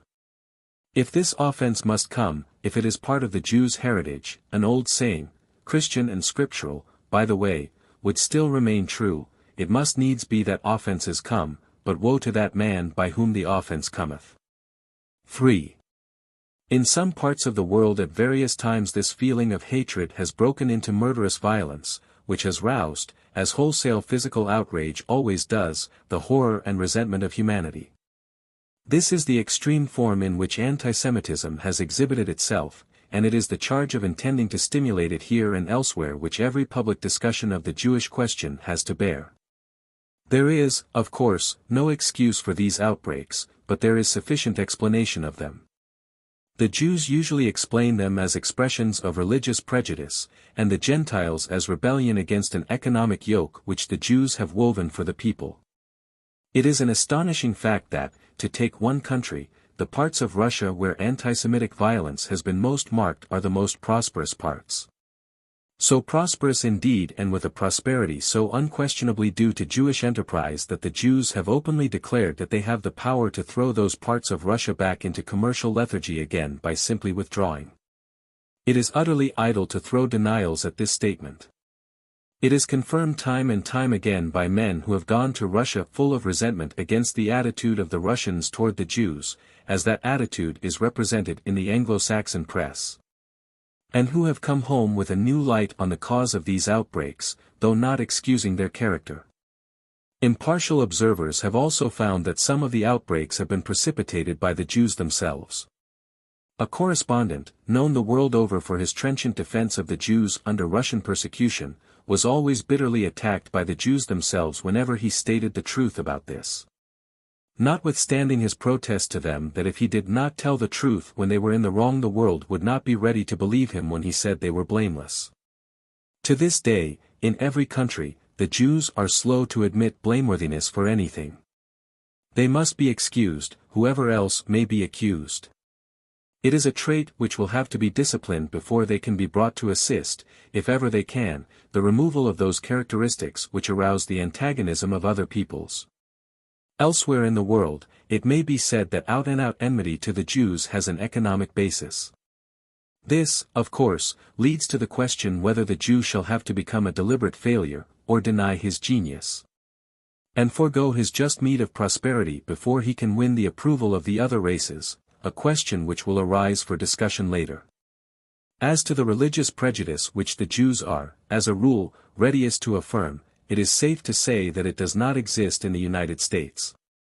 Yet it is charged up to Americans by Jewish writers just as freely as it is charged up to Russians. Each non-Jew reader is competent to settle this for himself. He can easily do so by asking himself whether in all his life he has ever felt a moment's resentment against the Jew on account of his religion. In an address recently delivered in a Jewish lodge and reported in the Jewish press, the speaker, a Jew, stated that if 100 non-Jews on the street were approached at random and casually asked what a Jew is, the reply of the majority would be, "He is a Christ killer." One of the best-known and most highly respected rabbis in the United States said recently in a sermon that children in Christian Sunday schools were taught to regard the Jew as a Christ killer. He repeated it in a conversation several weeks later. It would probably be the testimony of Christians generally that they never heard this term until they heard it in a Jewish complaint, and certainly themselves never used it. The charge is absurd. Let the 20 million now in the Christian Sunday schools of Canada and the United States testify as to the instruction given. There is no hesitation in stating that there is no prejudice whatever in the Christian churches against the Jew on account of his religion. On the contrary, there is not only a deep sense of indebtedness, but a feeling of sharing with the Jew in his religion. The Sunday schools of the Christian churches of the world are spending 6 months of this year studying the international lessons which are appointed for the books of the Judges, Ruth, 1st and 2nd Samuel and the books of the Kings. And every year is devoted in part to the Old Testament. Here, however, is something for Jewish religious leaders to consider. There is more downright bitterness of religious prejudice on the part of the Jews against Christianity than could ever be possible in the Christian churches of America. Simply take the church press of America and compare it with the Jewish press in this regard, and there is no answer. No Christian editor would think it either Christian or intelligent to attack the Jewish religion, yet any 6-month survey of the Jewish press would yield a mass of attack and prejudice on the other side. Moreover, no religious bitterness in America attains within infinite distances to that bitterness visited upon the Jew who becomes a Christian in his faith. It amounts almost to a holy vendetta. A Christian may become a Jewish proselyte and his motives be respected, it is never so when a Jew becomes a Christian. These statements are true of both the Orthodox and liberal wings of Judaism. It is not his religion that gives prominence to the Jew today, it is something else. And yet, with undeviating monotony, it is repeated wherever the Jew takes cognizance of the feeling toward him that it is on account of 3 things, first and most prominent of which is his religion. It may be comforting to him to think that he is suffering for his faith, but it is not true. Every intelligent Jew must know it. Every Jew ought to know also that in every Christian church where the ancient prophecies are received and studied, there is a great revival of interest in the future of the ancient people. It is not forgotten that certain promises were made to them regarding their position in the world, and it is held that these prophecies will be fulfilled. The future of the Jew, as prophetically outlined, is intimately bound up with the future of this planet, and the Christian church in large part, at least by the evangelical wing, which the Jews most condemn, sees a restoration of the chosen people yet to come. If the mass of the Jews knew how understandingly and sympathetically all the prophecies concerning them are being studied in the church, and the faith that exists that these prophecies will find fulfillment and that they will result in great Jewish service to society at large, they would probably regard the church with another mind. They would at least know that the church does not believe that it will be the instrument in the conversion of the Jews, a point on which Jewish leaders are tragically misled and which evokes more bitterness than anything else, but that it depends on quite other instruments and conditions, which it is not the function of this article to point out except to say that it will be the Jew's very own Messiah which will accomplish it and not the wild olive, or the Gentile. Curiously enough, there is a phase of antisemitism having to do with religion, but not in the way here discussed. There are those, very few in number and of atheistical tendencies, who assert that all religion is a sham, being the invention of Jews for the purpose of enslaving the minds of the people of the world to an enervating superstition. This position, however, has had no effect on the main issue. It is a far extreme. 3. Now, which of these exhibitions of antisemitism will show itself in America? If certain tendencies continue, as they are certain to do, what form will the feeling toward the Jew take? Not that of mass violence, we may be sure. The only mass action visible now is that of the Jewish agencies themselves against any person or institution that dares bring the Jewish question to public attention. 1. Antisemitism will come to America because of the habit which emotions and ideas apparently have of making their way westward around the world. North of Palestine, where the Jews have been longest settled and where they are now in great numbers, antisemitism is acute and well-defined. Westward, in Germany, it is clearly defined but, until the seizure of German revolutionary agencies, was devoid of violence. Still farther westward, in Great Britain, it is defined, but because of the comparatively small number of Jews in the British Isles and their coalition with the ruling class, it is more a feeling than a movement. In the United States it is not so definite, but shows itself in a restlessness, a questioning, a sensible friction between the traditional tendency of the American to fair-mindedness and his respect for the cold facts.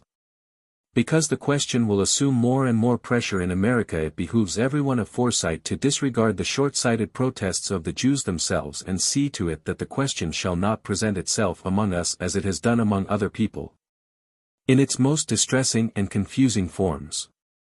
It is a public duty to seize this problem at its beginning and train it up, so to speak.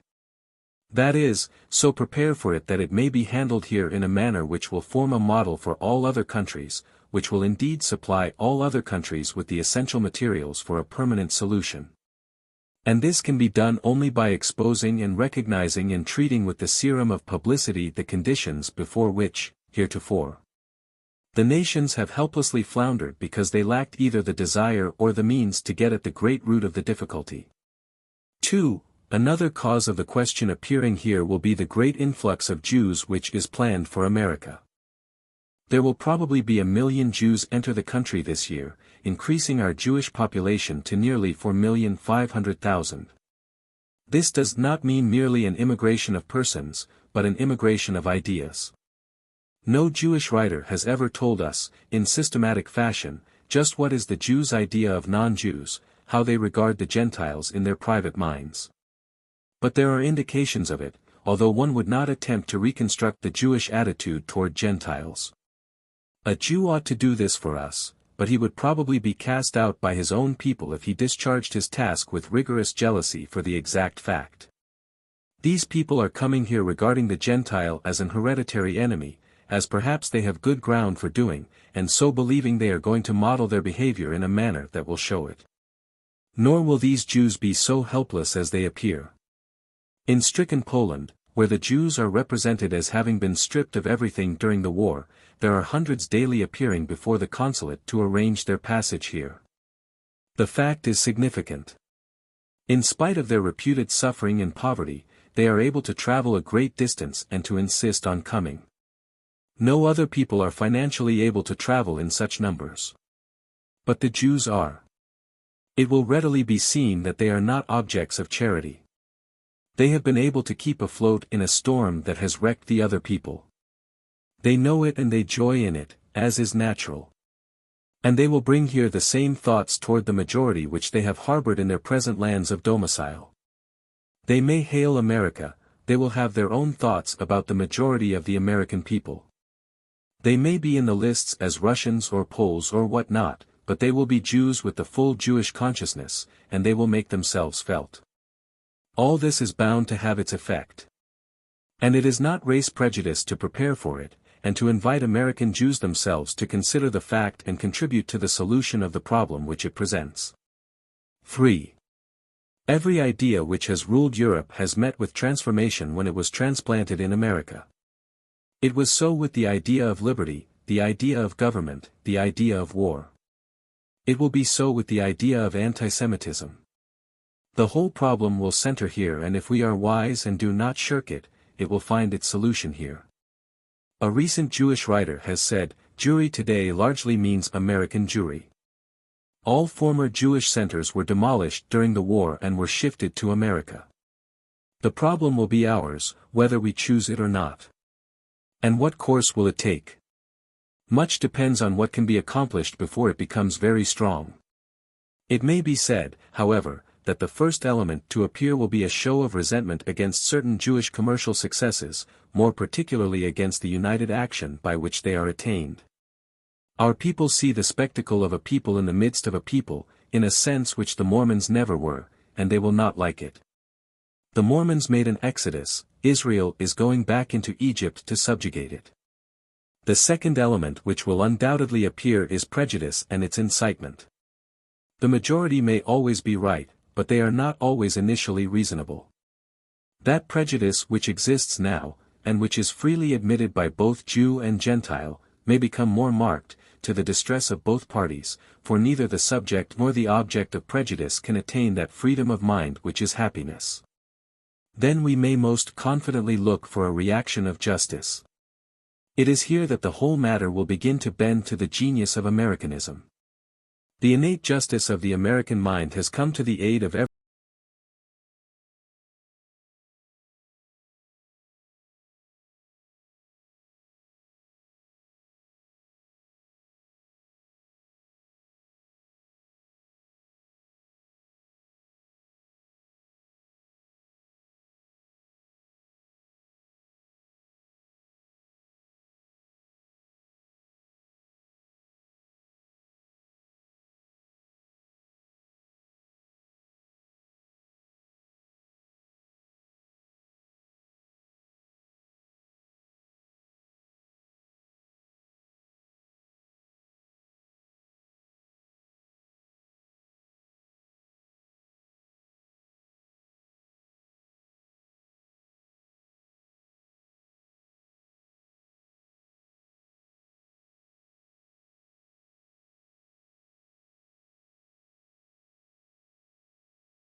The seventh protocol.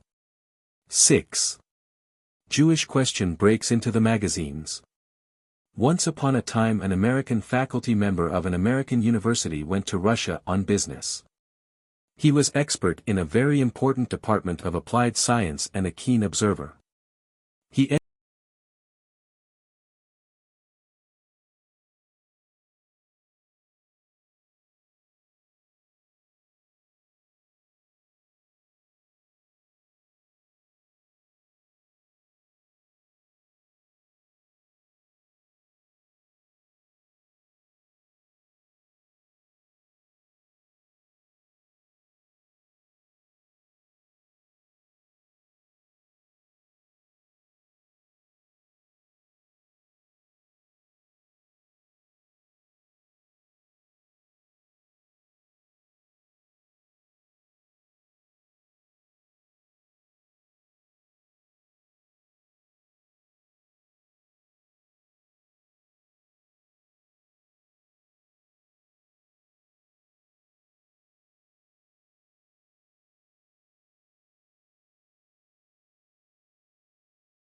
is a fragment of a shell hurled from the Jewish camp at the Jewish question to demolish, if possible, the question and thus make good the assertion that there is no such thing.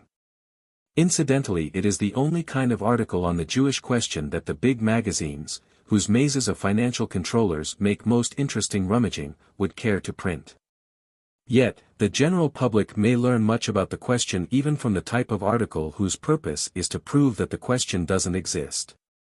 Mr. William Hard, in the Metropolitan for June, has done as well as could be expected, considering the use he was supposed to make of such material as he had at hand. And doubtless the telegraph and letter brigades, which keep watch over all printed references to the Jews, have duly congratulated the good editors of the Metropolitan for their assistance in soothing the public to further sleep. It is to be hoped, for the sake of the question, that Mr. Hard's effort will have a wide reading, for there is very much to be learned from it, much more than it was anybody's intention should be learned from it. It may be learned, first, that the Jewish question exists. Mr. Hard says it is discussed in the drawing rooms of London and Paris. Whether the mention of drawing rooms was a writer's device to intimate that the matter was unimportant and frivolous, or merely represented the extent of Mr. Hard's contact with the question is not clear. He adds, however, that a document relating to the question has traveled a good bit in certain official circles in Washington. He also mentions a cable dispatched to the New York World, concerning the same question, which that paper published. His article was probably published too early to note the review which the London Times made of the first document referred to.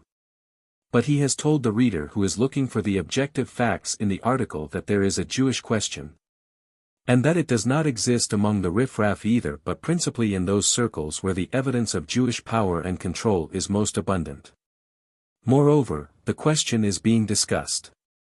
Mr. Hard tells us that much. If he does not go further and tell us that it is being discussed with great seriousness in high places and among men of national and international importance, it is probably because of one of two things: either he does not know, or he does not consider it consonant with the purpose of the article to tell.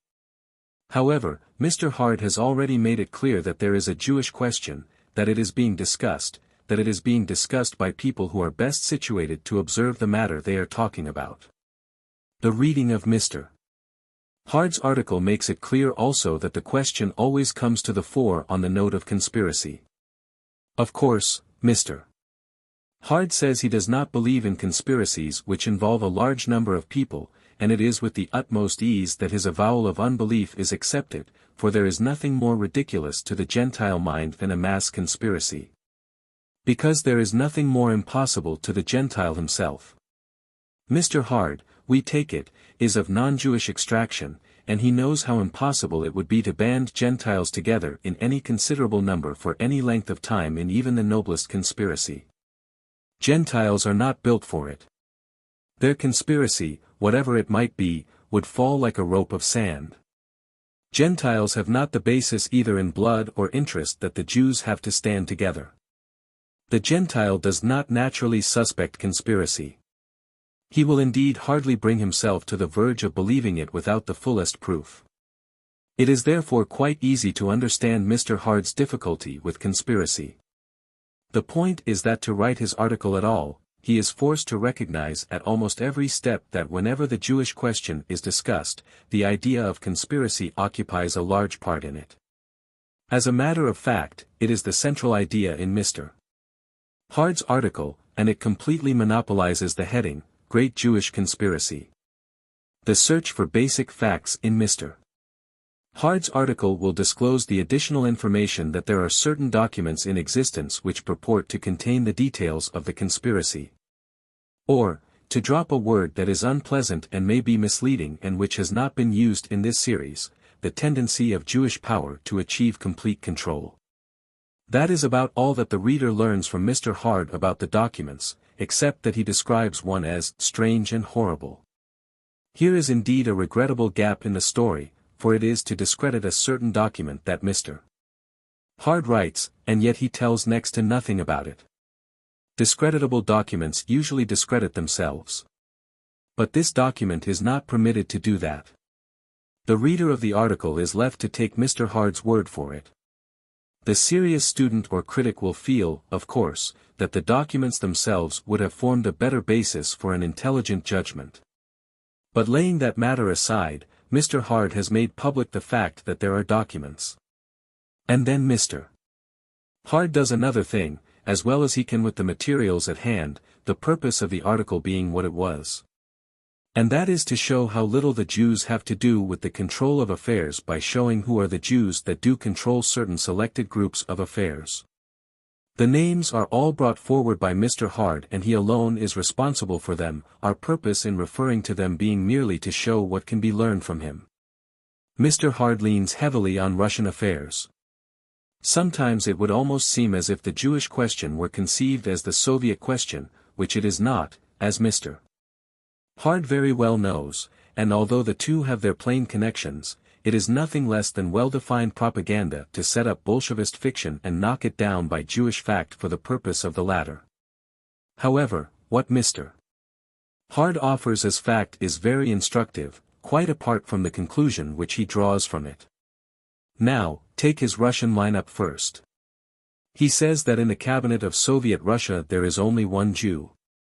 But he is Trotsky. There are others in the government, of course, but Mr. Hard is speaking about the cabinet now. He is not speaking about the commissars, who are the real rulers of Russia, nor about the executive troops, who are the real strength of the Trotsky-Lenin regime. No, just the cabinet. Of course, there was only one Jew prominent in Hungary, too, but he was Bela Kun. Mr. Hard does not ask us to believe, however, that it is simply because of Trotsky and Kun that all Europe believes that Bolshevism has a strong Jewish element. Else the stupid credibility of the Gentiles would be more impossible of conception than the idea of a Jewish conspiracy is to Mr. Hard's mind. Why should it be easier to believe that Gentiles are dunces than that Jews are clever? However, it is not too much to say that Trotsky is way up at the top, sharing the utmost summit of Bolshevism with Lenin, and Trotsky is a Jew. Nobody ever denied that, not even Mr. Bronstein himself, the latter being Trotsky's St. Louis, USA. name. But then, says Mr. Hard, the Mensheviks are led by Jews, too. That is a fact worth putting down beside the others. Trotsky at the head of the Bolsheviks. At the head of the Mensheviks during their opposition of the Bolsheviks were Lieber, Martov and Dan, all Jews, says Mr. Hard. There is, however, a middle party between these extremes, the Cadets, which, Mr. Hard says, are, or were the strongest bourgeois political party in Russia. They now have their headquarters in Paris. Their chairman is Viennever, a Jew. There are the facts as stated by Mr. Hard. He says that Jews, whose names he gives, head the three great divisions of political opinion in Russia. And then he cries, look how the Jews are divided. How can there be conspiracy among people who thus fight themselves? But another, looking at the same situation may say, look how the Jews control every phase of political opinion in Russia. Doesn't there seem to be some ground for the feeling that they are desirous of ruling everywhere? The facts are there. What significance does it bring to the average mind that the three great parties of Russia are led by Jews? But that does not exhaust the information which the matter-of-fact reader may find in Mr. Hard's article. He turns to the United States and makes several interesting statements. There is Otto Kahn, he says. Well, sometimes Otto Kahn is there, and sometimes he is in Paris on important international matters. And sometimes he is in London advocating certain alliances between British and American capital which have to do in a large way with European political conditions. Mr. Kahn is rated as a conservative, and that may mean anything. A man is conservative or not according to the angle from which he is viewed. The most conservative men in America are really the most radical. Their motives and methods go to the very roots of certain matters, they are radicals in their own field. The men who controlled the last Republican convention, if not the last, the most recent, are styled conservatives by those whose vision is circumscribed by certain limited economic interests. But they are the most radical of radicals, they have passed the red stage and are white with it. If it were known what is in the back of Mr. Kahn's mind, if he should display a chart of what he is doing and aiming to do, the term which would then most aptly describe him might be quite different. Anyway, we have it from Mr. Hard, there is Mr. Kahn. On the other hand, says Mr. Hard, there is Rose Pastor Stokes. He adds the name of Morris Hillquit. They are, in Mr. Hard's classification, radicals. And to offset these names he adds the names of two Gentiles, Eugene V. Debs and Bill Haywood, and intimates that they are much more powerful leaders than the first two. Students of modern influences, of which Mr. Hard has long appeared as one, do not think so. Neither Debs nor Haywood ever generated in all their lives a fraction of the intellectual power which Mrs. Stokes and Mr. Hillquit have generated. Both Debs and Haywood live by the others. To every informed person, as to Mr. Hard in this article, come the Jewish names to mind when the social tendencies of the United States are passed under reflection. This is most instructive indeed, that in naming the leaders of so-called conservatism and radicalism, Mr. Hard is driven to use Jewish names. On his showing, the reader is entitled to say that Jews lead both divisions here in the United States. But Mr. Hard is not through. The man who does more than any other man, the man who does more than any regiment of other men, to keep American labor anti-radical is a Jew, Samuel Gompers. That is a fact which the reader will place in his list. American labor is led by a Jew. Well, then, the strongest anti-Gompers trade union in the country, the Amalgamated Clothing Workers, and very strong indeed, and very large, is led by a Jew, Sidney Hillman. It is the Russian situation over again. Both ends of the movements, and the movement which operate within the movement, are under the leadership of Jews. This, whatever the construction put upon it, is a fact which Mr. Hard is compelled by the very nature of his task to acknowledge.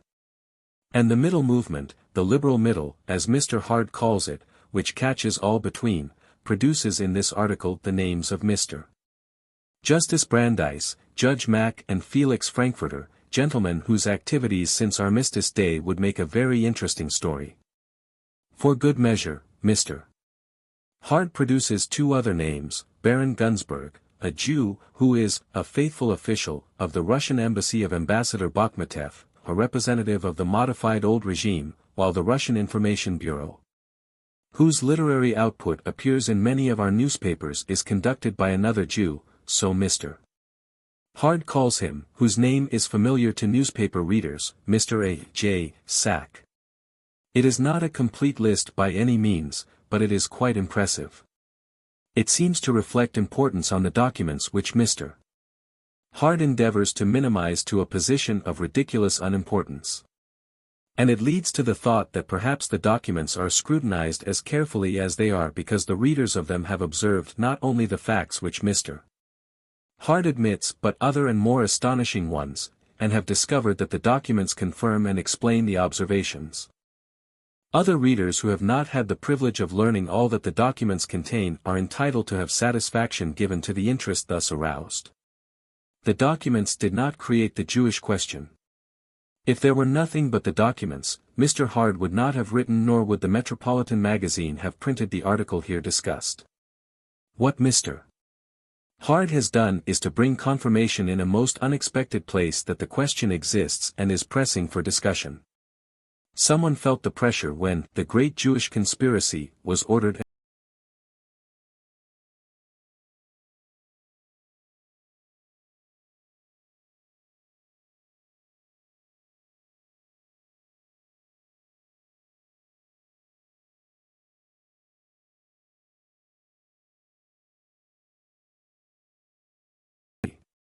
Seven. Arthur Brisbane leaps to the help of Jewry. Once more the current of this series on the modern Jewish question is interrupted to give notice of the appearance of the question in another quarter. The appearance this time consisting of a more than two-column, Today, editorial in the Hearst papers of Sunday, June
world.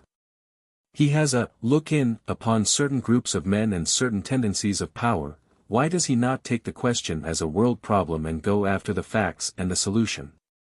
It is a task worthy of any newspaper organization. It will assist America to make the contribution which she must make if this question is ever to be turned from the bugbear it has been through all the centuries.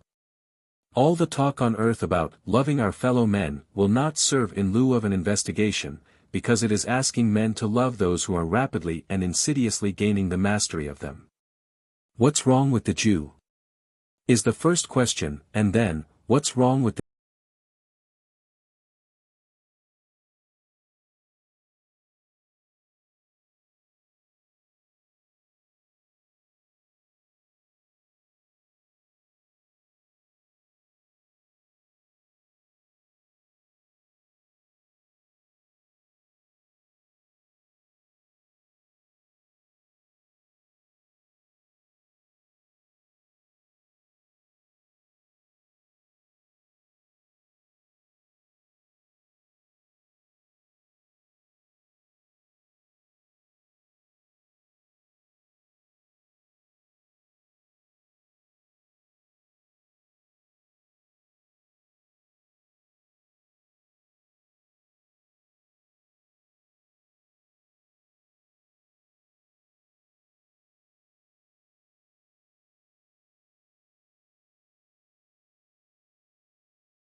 England, in France, in Germany, in Poland, in Russia, in Romania, and, with a shock, you hear it in the United States. Books have been written, reports published and scattered abroad, statistics skillfully set forth for the purpose of showing that the Jew does his part for the country in which he resides. And yet the fact remains that in spite of these most zealous and highly sponsored campaigns, the opposite assertion is stronger and lives longer. The Jews who did their duty in the armies of liberty, and did it doubtless from true-hearted love and allegiance, have not been able to overcome the impression made upon officers and men and civilians by those who did not. But that is not what is here meant as the political element in the Jewish question. To understand why the Jew should think less of the nationalities of the world than do those who comprise them is not difficult.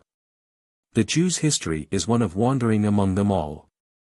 Considering living individuals only, there is no race of people now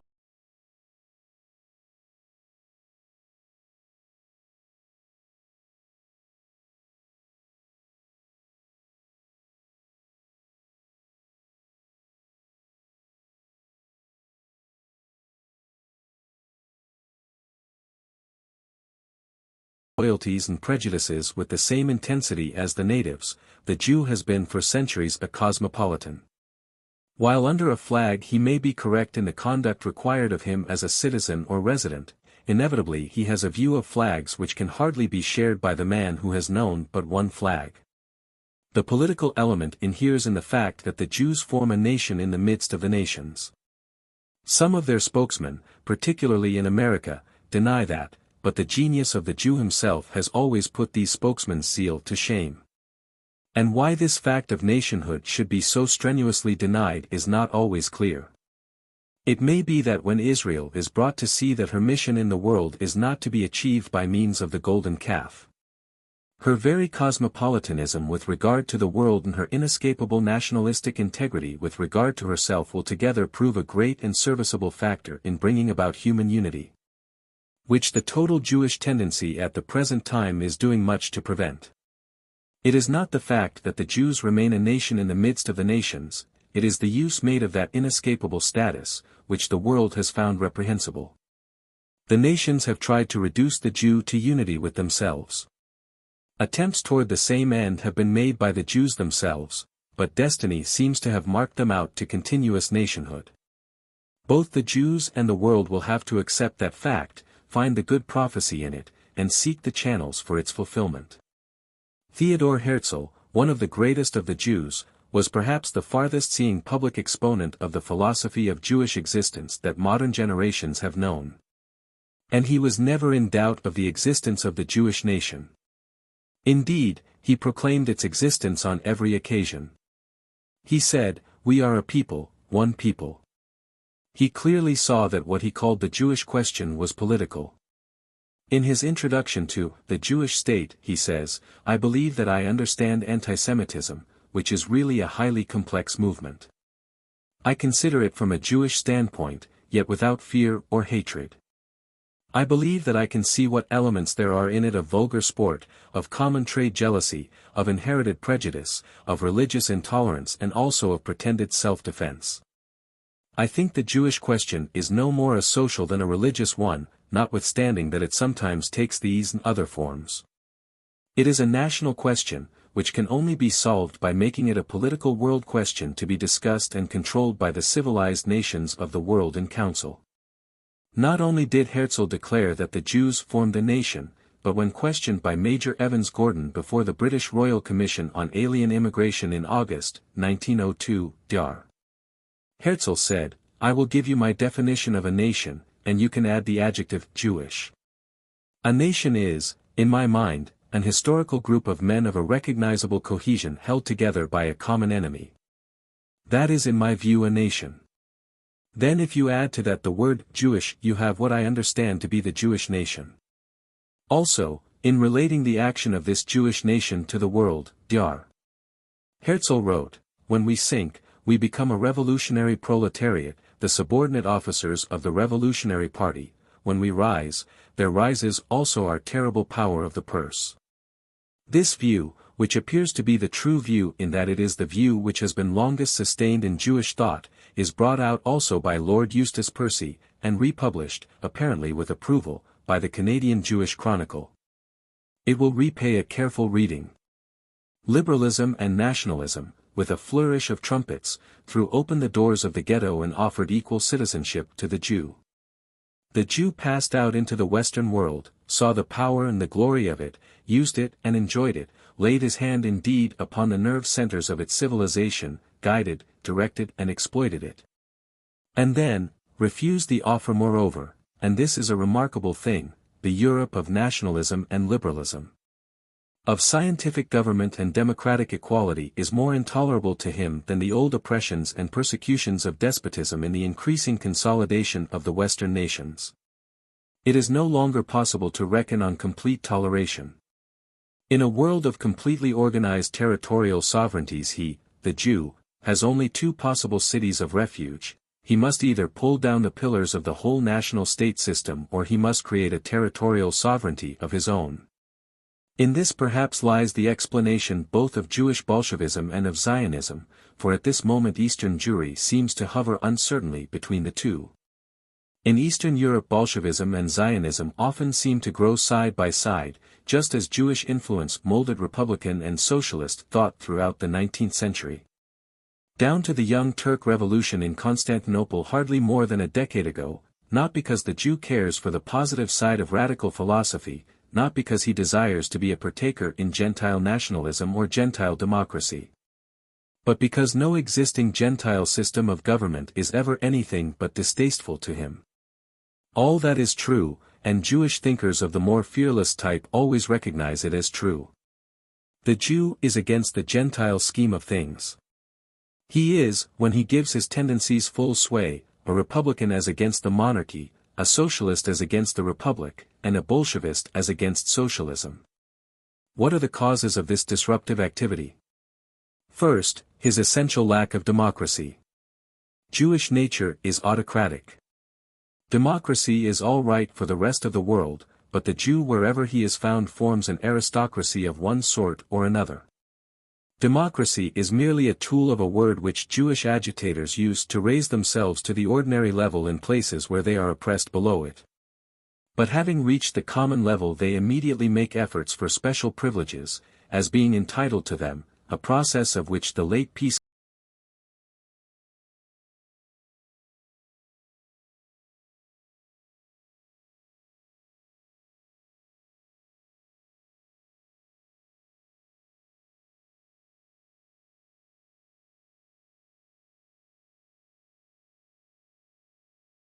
sole benefit of influencing Gentile thought. That the socially and economically disruptive elements abroad in the world today are not only manned but also moneyed by Jewish interests. For a long time this fact was held in suspense owing to the vigorous denial of the Jews and the lack of information on the part of those agencies of publicity to which the public had looked for its information. But now the facts are coming forth. Herzl's words are being proved to be true: when we sink, we become a revolutionary proletariat, the subordinate officers of the Revolutionary Party, and these words were first published in English in 1896, or 24 years ago. Just now these tendencies are working in two directions, one for the tearing down of the Gentile states all over the world, and the other for the establishment of a Jewish state in Palestine. The latter project has the best wishes of the whole world, but it is far from having the best wishes of the whole, or even the larger part, of Jewry. The Zionist party makes a great deal of noise, but it is really an unrepresentative minority. It can scarcely be designated as more than an unusually ambitious colonization scheme. See note on page 95. It is doubtless serving, however, as a very useful public screen for the carrying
Hungary wrested itself free from the red Bolshevism of Bela Kun, or Cohen.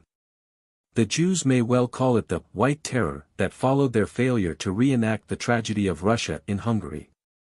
But there are mountains of evidence to show that nothing had so potent an effect in producing the bloodshed of the White Terror as the outraged minds of parents whose children had been compulsorily drawn through sloughs of filth during the short time the Jewish Bolsheviki had charge of the schools. American Jews do not like to hear this. Their shrinking from it would be greatly to their honor did they not immediately return to the defense of the people who do these things. It is well enough known that the chastity of Christians is not so highly regarded by the Orthodox male Jew as is the chastity of his own people. But it would be pleasant to be certain that all of them condemn what went on in Russia and Hungary in the matter of education. However, as most of the influences which destroy Gentile youth today, in America, are in the hands of the Jews, and as it is plainly stated in the protocols that one of the lines of campaign is to corrupt the youth of the Gentiles. The situation is one that calls for something more than mere hard feelings and angry denials whenever these facts are referred to. It is not the economic experiment, so-called, that one objects to in Russia, it is not the fallacies, the sad delusion of the people. No. It is the downright dirty immorality, the brutish nastiness of it all. And the line which the immorality and nastiness draws between Jew and Gentile. The horrible cruelty involved we will not deal with, leaving it merely with the explanation which has found utterance in the Jewish press that, it may be that the Jew in Russia is taking an unconscious revenge for his centuries of suffering. But, ask some reader, how may we know that all this is true? Bearing in mind that we are speaking of Russia, not for the interest of the Russian situation at all, but to indicate the international character of those who are responsible for conditions there. And to identify them for the protection of the United States, we shall look at the evidence.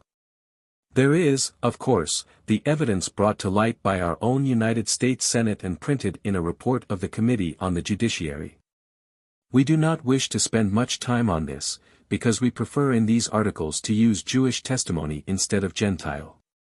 But we shall pause long enough to show the nature of the testimony brought out by our own government. Dr. George A. Simons, a clergyman in charge of an American congregation in Petrograd at the time the Bolshevik terror broke out, was a witness. Parts of his testimony are given here. There were hundreds of agitators who followed in the trail of Trotsky-Bronstein. These men having come over from the Lower East Side of New York, a number of us were impressed by the strange Yiddish element in this thing right from the start. And it soon became evident that more than half the agitators in the so-called Bolshevik movement were Yiddish. Senator Nelson, Hebrews. Dr. Simons, they were Hebrews, apostate Jews. I do not want to say anything against the Jews, as such. I am not in sympathy with the anti-Semitic movement, never have been, and do not ever expect to be, but I have a firm conviction that this thing is Yiddish, and that one of its bases is found in the east side of New York. Senator Nelson, Trotsky came over from New York during that summer, did he not? Dr. Simons, he did. Later Dr. Simons said, in December, 1918 under the presidency of a man known as Apfelbaum, out of 388 members, only 16 happened to be real Russians, and all the rest Jews, with the exception possibly of one man, who is a Negro from America, who calls himself Professor Gordon, and 265 of this northern commune government that is sitting in the old Smolny Institute came from the Lower East Side of New York, 265 of them. I might mention this, that when the Bolsheviki came into power, all over Petrograd we at once had a predominance of Yiddish proclamations, big posters, and everything in Yiddish. It became very evident that now that was to be one of the great languages of Russia, and the real Russians, of course, did not take very kindly to it. William Chapin Huntington, who was commercial attaché of the United States Embassy at Petrograd, testified. The leaders of the movement, I should say, are about two-thirds Russian Jews. The Bolsheviks are internationalists. And they were not interested in the particular national ideals of Russia. William W. Welch, an employee of the National City Bank, New York, testified. In Russia it is well known that 3/4 of the Bolshevik leaders Are Jewish? There were some, not many, but there were some, real Russians. And what I mean by real Russians is Russian-born and not Russian Jews. Roger E. Simmons, trade commissioner connected with the United States Department of Commerce, also testified. An important anonymous witness, whom the committee permitted to withhold his name, told the same things. The British White Book, Russia, No.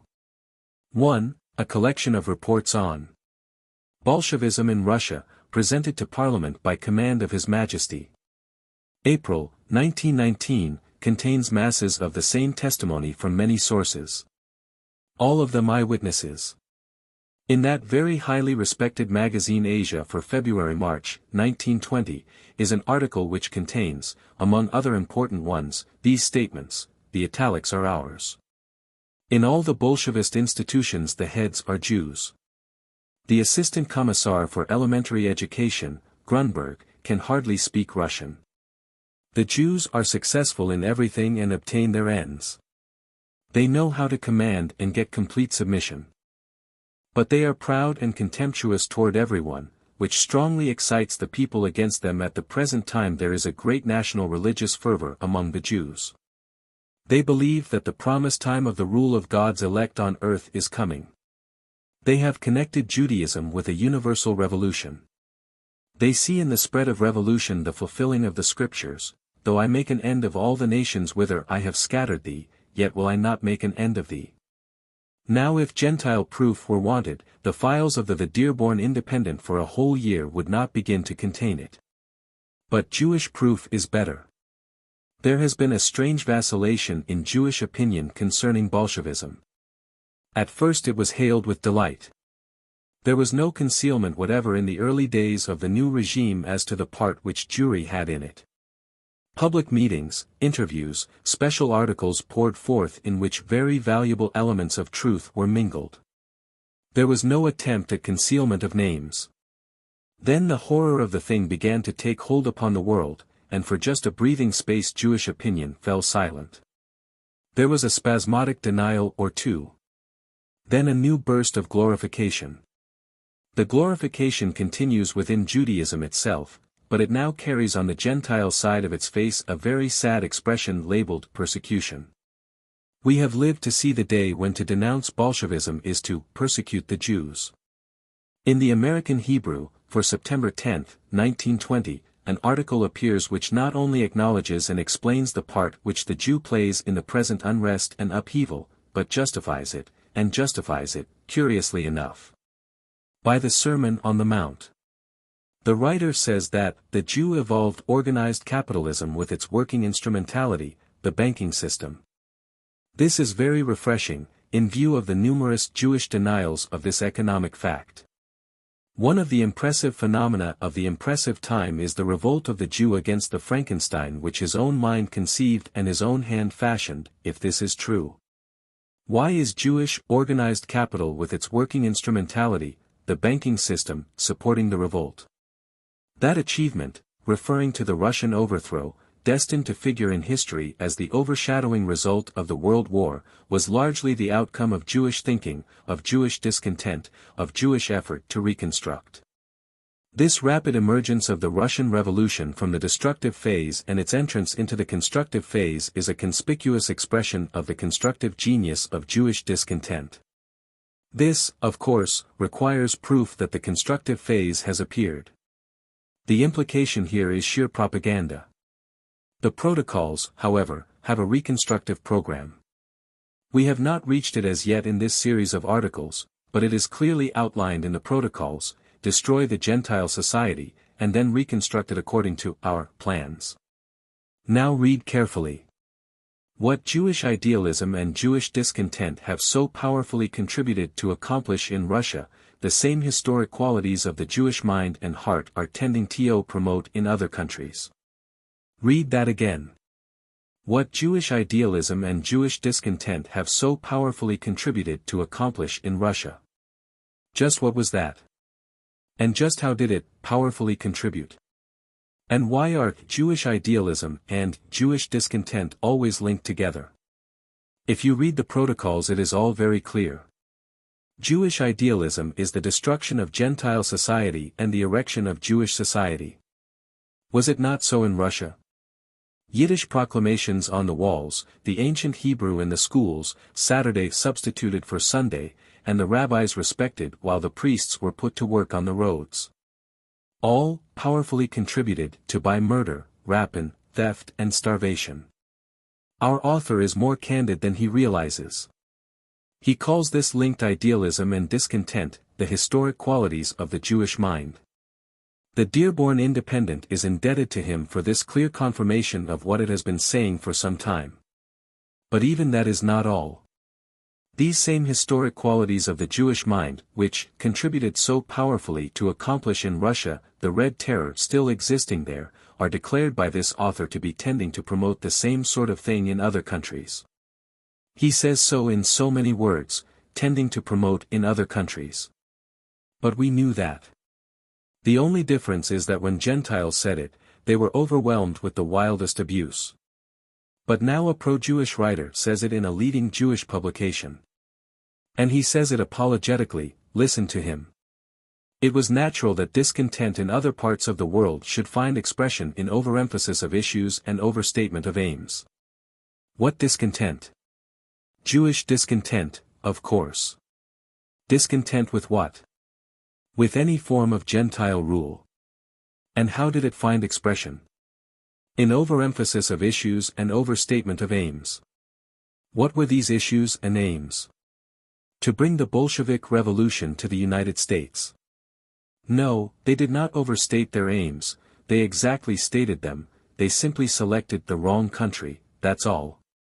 There are Russian Bolshevists in this country now, hawking about the streets of New York the gold cigarette cases which they stole from Russian families, and the family jewels, the wedding and birthday rings, which they filched from Russian women. Bolshevism never got further than the pawn shop and burglars' fence idea. The proof of this traffic in stolen property is going to drive some people into hiding before long. It will be a long, long time before America will be taking orders in Yiddish, or American women will be giving up their jewels to the chosen race. However, that happens to be only the most recent acknowledgement that has come to hand.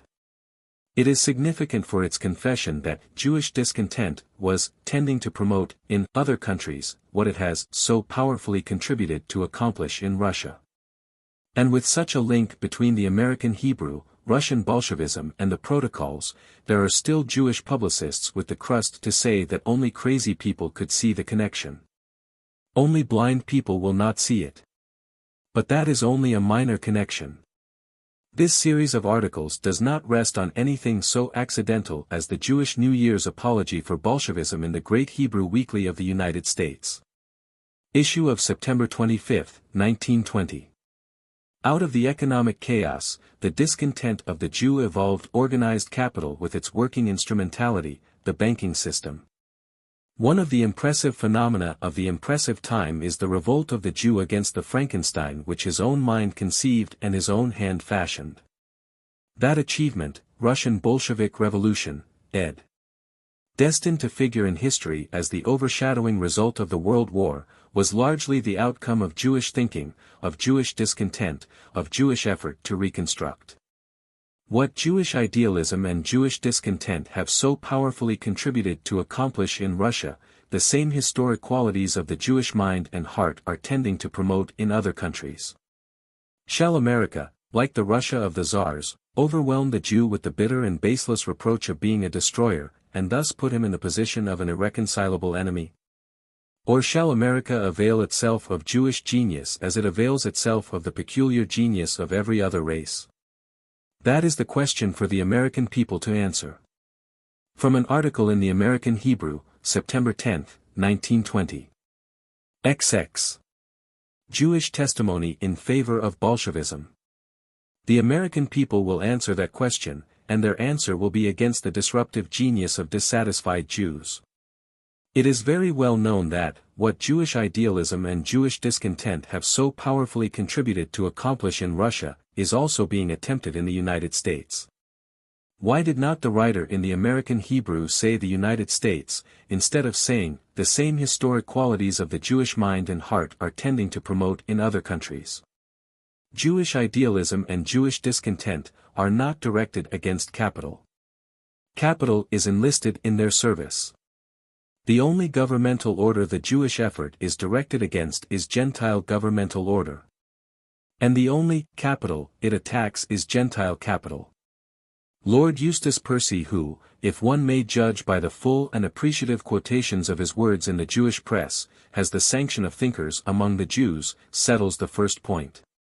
Discussing the Jewish tendency to revolutionary movements, he says, in Eastern Europe Bolshevism and Zionism often seem to grow side by side. Just as Jewish influence molded Republican and Socialist thought throughout the 19th century down to the Young Turk Revolution in Constantinople hardly more than a decade ago, not because the Jew cares for the positive side of radical philosophy. Not because he desires to be a partaker in Gentile nationalism or Gentile democracy, but because no existing Gentile system of government is ever anything but distasteful to him. And that analysis is absolutely true. In Russia, the excuse was the Tsar; in Germany, the Kaiser; in England it is the Irish question. In the numerous South American revolutions, where the Jews always had a ruling hand, no particular reason was thought necessary to be given. In the United States it is the capitalistic class. But always and everywhere it is, by the confession of their own spokesman, a distaste for any form whatsoever of Gentile government. The Jew believes that the world is his by right. He wants to collect his own, and the speediest way of doing so is the destruction of order by revolution, a destruction which is made possible by a long and clever campaign of loose and destructive ideas. As to the second point, every reader can verify the fact from his own experience. Let him recall to his mind the capitalists who have been held up to public scorn in the Jew-controlled press of the United States, and whom does he find them to be? Whose forms have you seen caricatured with the dollar mark in Hearst's papers? Are they Seligman, Kahn, Warburg, Schiff, Kuhn, Loeb and Company, or any of the others? No. These are Jewish bankers. The attack is never made on them. The names made most familiar to you by newspaper denunciation are the names of Gentile industrial and banking leaders, and Gentile leaders only, the principal ones being Morgan and Rockefeller. It is a well-known fact that during the French Commune, when men of wealth suffered severe losses in property, the Jewish Rothschilds were not injured to the extent of one pennyworth. It is also a well-known fact, capable of proof satisfactory to any ordinary mind, that the connections between Jewish financiers and the more dangerous revolutionary elements here in the United States are such that it is most unlikely that the